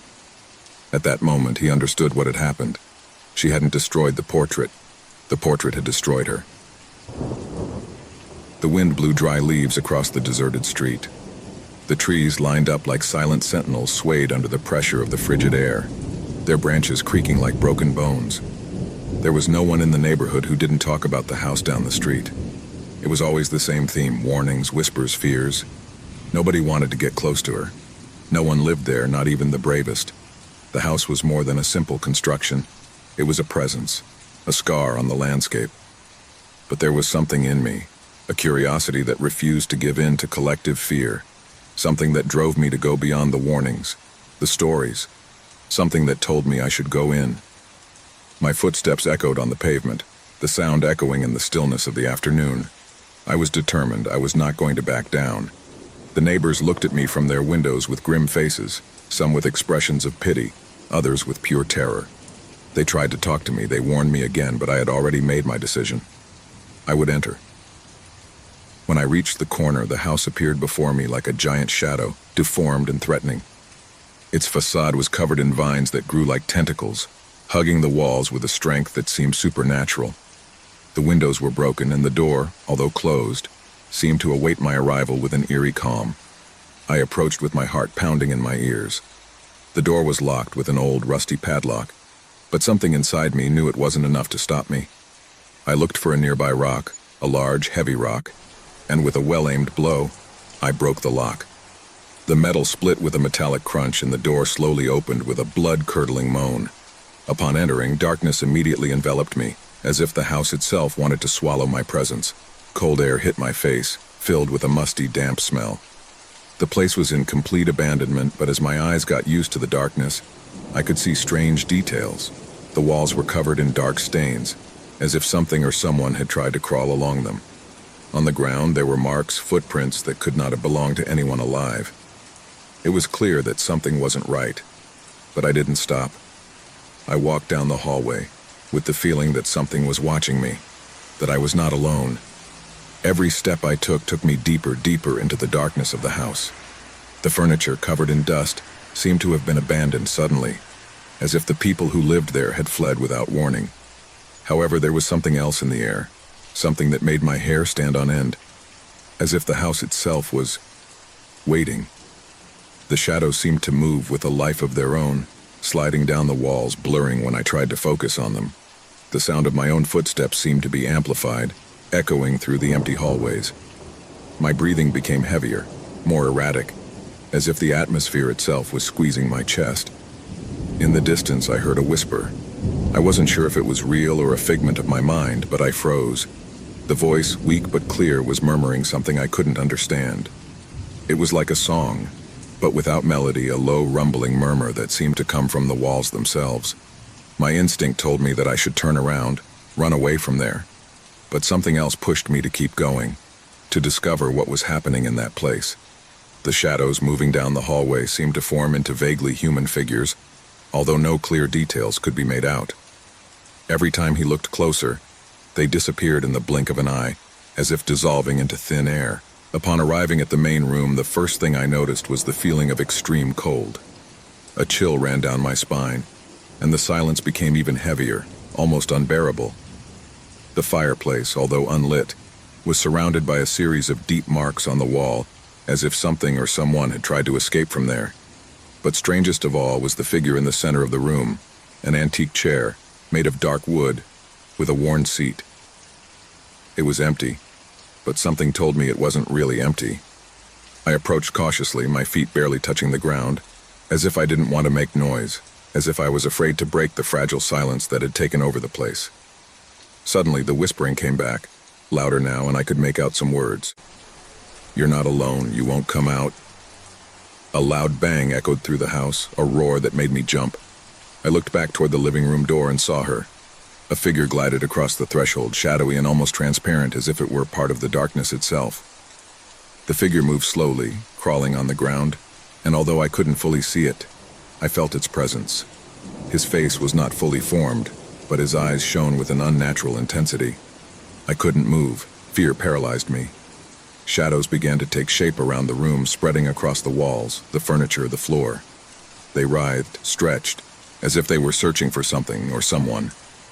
The figure that had appeared at the door took another step, and the air around him became heavier, almost impossible to breathe.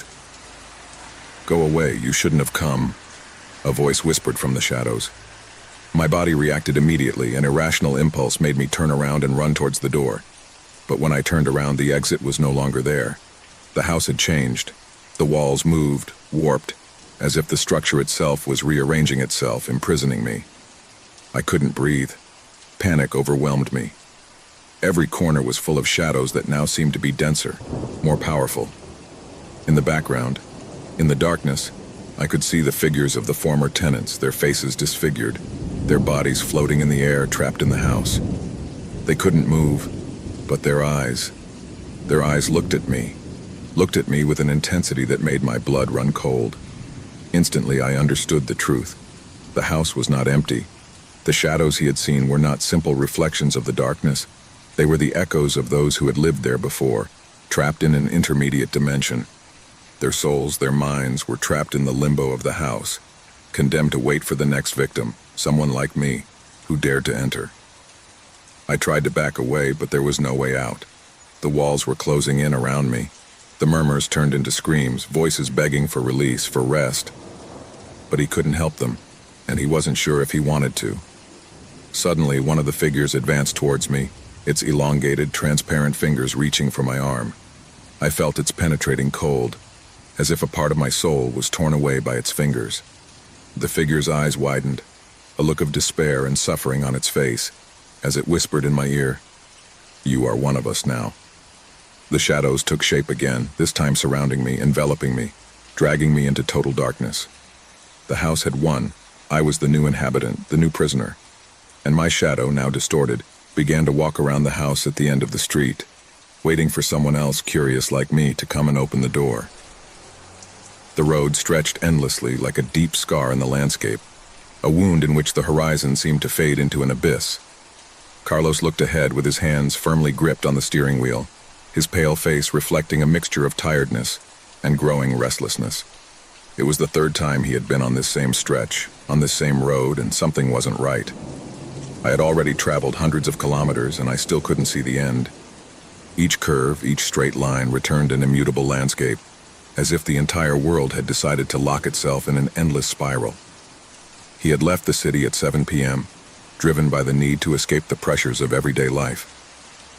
The thought of a long drive down a lonely road appealed to him, a way to find peace and serenity in his hectic mind. At first, the trip was everything I expected. The quiet of the night, the car lights cutting through the darkness, the radio playing old songs that mixed with the sound of the engine. But now, after hours, it was starting to feel strange. Every time I looked at the clock, the hours seemed to have stretched, as if time were the first spectator of a play that would never end. From time to time, I would see a road sign, always the same: keep going. But nowhere did he see the end of the road. The first time he noticed it, he thought it was a mistake. Maybe fatigue was playing tricks on him. However, as the kilometers passed, he realized that something was not right. The same desolate landscape, the same signs, and the same feeling of being trapped. He stopped for the first time on the side of the road. The car let out a lone horn as if protesting the arrest. Carlos got out of the vehicle, observing the surroundings, an arid field, covered in brown earth that stretched as far as the eye could see, without a single plant.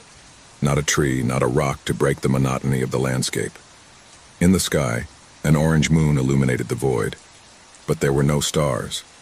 In the background, the lights of the road seemed to fade into a thick fog that slid across the asphalt. Carlos felt a chill run down his spine. I was sure I hadn't been there before. The road never seemed to change, never seemed to move forward, and that feeling of déjà vu began to consume him. He returned to the car and started the engine again, determined to continue. But when he looked in the rearview mirror, he saw something strange. In the glass, something was moving in the distance. He couldn't see it well, but something, or someone, was there. Carlos's heart began to beat faster. He looked in the side and rear mirrors, but there was nothing. He pressed the pedal and lunged forward. As I drove along, the traffic signs began to change. The first time it was just a small difference. Move on became you can't go back. Carlos frowned but continued ignoring him. But then the signs became more specific, more personal. Don't forget, Carlos. The second time he saw them, his heart skipped a beat. He looked again, making sure he hadn't read it wrong. It couldn't be. Nobody knew his name here. There was no one else on this road, nor in the world. He didn't turn back. The car continued its journey, faster now, as if it could escape from that invisible presence that was stalking it. However, with every kilometer, the road seemed to become more claustrophobic. In the distance, the horizon line stretched in a strange way, as if the distances were less significant, as if the road had no end. Through the car window, he saw a figure on the side of the road. He stopped abruptly, the car screeching to a stop, and a feeling of terror enveloped him. At first, he thought it was a person, but as he got closer, something didn't add up. The figure was tall but faceless, without defined details. Just a shadow that seemed to move in a rhythm that didn't match the wind. Carlos could not move, paralyzed by a fear that kept him immobile, trapped in his own car. The figure raised an arm slowly, pointing towards him. The hand seemed to lengthen, distorting, as if it were part of a dark dream. Then the figure disappeared. Carlos couldn't take it anymore. He accelerated the car. He didn't know if he was running towards something or running away from what he had already seen. The seconds seemed like hours, and each curve plunged him deeper into madness. On each straight line, I saw the same desolate landscape, the same shadows that lengthened with each turn. The signs multiplied, no longer just warnings. Don't forget about her. You will never get out. She's waiting for you. A lump in his throat choked him. Finally, he saw what looked like a city in the distance. The lights glowed dimly, but they seemed closer than ever. He didn't think twice and accelerated even more, hoping that maybe, just maybe, he could find a place to stop, to get out of this hellish spiral. When he reached the city gates, the feeling of relief was momentary. I was about to escape. As he got out of the car, he felt the cool night air. The place seemed normal, but something about the atmosphere didn't fit. The houses seemed empty, the streets deserted, as if everything was on pause.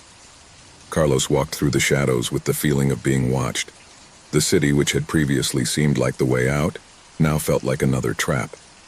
A streetlight flickered, and when he looked back toward the center of the square, he saw her. The same faceless figure was there, motionless, waiting for him. What are you?" Carlos murmured, his voice cracking with fear. The figure raised his hand once more, pointing to a building in the background, whose door opened on its own. A gust of icy wind hit his face. Carlos knew he had to go in. I had no other option. The door closed behind him with a bang. Inside the building, a dark room awaited him. But he was not alone. The walls were full of images. Blurry photos of moments in his life, and among them he saw a photo that made his blood run cold. An image of him sitting in the car, looking ahead, while a pair of hands rested on his shoulder. Hands that had never been there. Fear washed over him again, this time with devastating force. He looked up and saw a figure reflected in the mirror. He himself was there, but his gaze was empty, distant, as if he were someone else. The door he had closed behind him began to open, but he couldn't turn back. Something kept him there, trapped in the reflection of an endless nightmare. The signs had warned him. Time was up. The last trip was already completed. The fog had taken over the city that afternoon. A thick, dense blanket that covered everything in its path, erasing shapes and blurring the boundaries between what was real and what was not. No one knew exactly where it had come from, but it was evident that it was no ordinary fog. Its presence was unnatural, as if the city itself was being absorbed by something much larger, something darker. The atmosphere was heavy, as if the air itself had become denser, harder to breathe. But in the middle of that fog, a man walked alone through the streets aimlessly, with the feeling of being watched, although he could not see anything clearly. He walked hoping to find something familiar, something that would give him a little comfort in that impenetrable fog. The lights of the streetlights were diffuse, like floating ghosts in the darkness. I couldn't hear anything, not even the footsteps of the few passers-by who might be nearby. Everything was enveloped in absolute silence, as if the world had ceased to exist beyond the fog. As he turned a corner, he stopped suddenly. A figure loomed vaguely in front of him, almost floating in the mist. But what caught his attention most was the feeling that that figure was watching him. However, he couldn't make out any faces, only a fuzzy human form. He felt an inexplicable discomfort, as if something was wrong, as if the figure didn't belong there. The figure, who seemed to be waiting for something, took a step towards him. And then he heard it. A voice, soft and familiar, but strangely empty. It was a voice that sounded familiar to him, as if he had heard that same voice somewhere else at some other time. But he didn't recognize her. "I've been waiting for you," the figure said in an almost melancholy tone. The man frowned and took a step back. His heart began to beat faster, a thud in his chest that echoed in his ears. The fog closed in around him, tightening his breathing, as if the entire city was watching his every move. The figure took another step towards him, but did not seem to physically advance. Instead, the distance between them shrank unnaturally, as if space was twisting around them, and the voice continued to resonate, familiar but at the same time strange. "Don't you remember me?" the figure insisted, almost as if she were toying with him, as if she knew a secret that he didn't yet understand. He felt confused, unsure of what was happening. That voice, it sounded too familiar, like it was connected to something deep inside him. He took another step back, desperately searching for a way out, but the fog seemed to close in more and more. The figure took another step towards him, and as he did, the air grew heavier, thicker, as if each word the figure said was filling the air with something dark, something ominous. I don't know who you are," the man replied, his voice shaking, though he tried to sound firm. "I don't recognize you." The figure smiled, although it was not a human smile. It was a vacant smile, looking more like a grimace, as if the skin was being stretched beyond its natural limits. And at that moment, the man noticed something strange. The figure did not move naturally. His every movement was erratic, almost as if he were struggling to take shape, as if the fog itself was warping his figure. Something inside told him that he shouldn't be there. Something was terribly wrong. "Maybe you don't remember me," the figure said, but his tone changed. Now it was much deeper, darker, as if there was something that couldn't be pronounced. You may not remember your name, where you've been, or what you've done, but I do remember. I know what you are. The man stepped back, his body on high alert. He could feel the fog surrounding him, as if it were beginning to crush him, as if he were being sucked in slowly, inexorably. The figure took another step towards him, and he tried to take a step back, but he couldn't move. It was as if the fog was holding him, trapping him. I could no longer distinguish shapes, lights, or shadows. Everything had turned white, blurry, as if it had fallen into an endless void. No, he muttered, more to himself than the figure. This can't be real. But the figure did not hear him. He was too close now, too close. His face was no longer a human face. But what frightened him most was not his appearance, but the feeling that he knew him. The fog seemed to be absorbing everything that existed, everything he knew, and leaving a void, an abyss in its place. The figure came even closer, and its voice, which no longer sounded human, echoed in his mind. Everything is about to end. No matter what you try, everything repeats itself. Everything you are, everything you have done has already happened before. We have already seen it. We have already been here. At that moment, the man could not contain his panic. The fog enveloped him completely, and fragmented memories flashed through his mind, flashes of moments in his life, but they all crumbled, twisted, and became unrecognizable. No matter what he tried, he couldn't escape. The figure knew him, and he didn't recognize her. The figure spoke one last time, and its voice was an icy whisper that passed through his entire being. The meeting in the mist is only the beginning, and in that moment, something broke inside him. The fog enveloped him completely, and the city disappeared. There was no sky, there was no sun, there was no life. Just an empty space, a void without form or time, where the shadows stretched infinitely, where the fog never stopped flowing. The man was no longer alone. I wasn't lost, he had been before. The man never got up again. Nobody looked for it, nobody waited for it. The fog disappeared as quickly as it had arrived, and the city returned to its normal state, as if nothing had happened. But deep in the fog, in that place where time and space mixed and disappeared, something was still waiting. The figure watched from the shadows, watching the cycle repeat itself, as it always did. The fog always returned, bringing with it the encounter, and he was never the same again. The man had fallen into the fog's trap, and with him the cycle closed once again, awaiting a new visitor.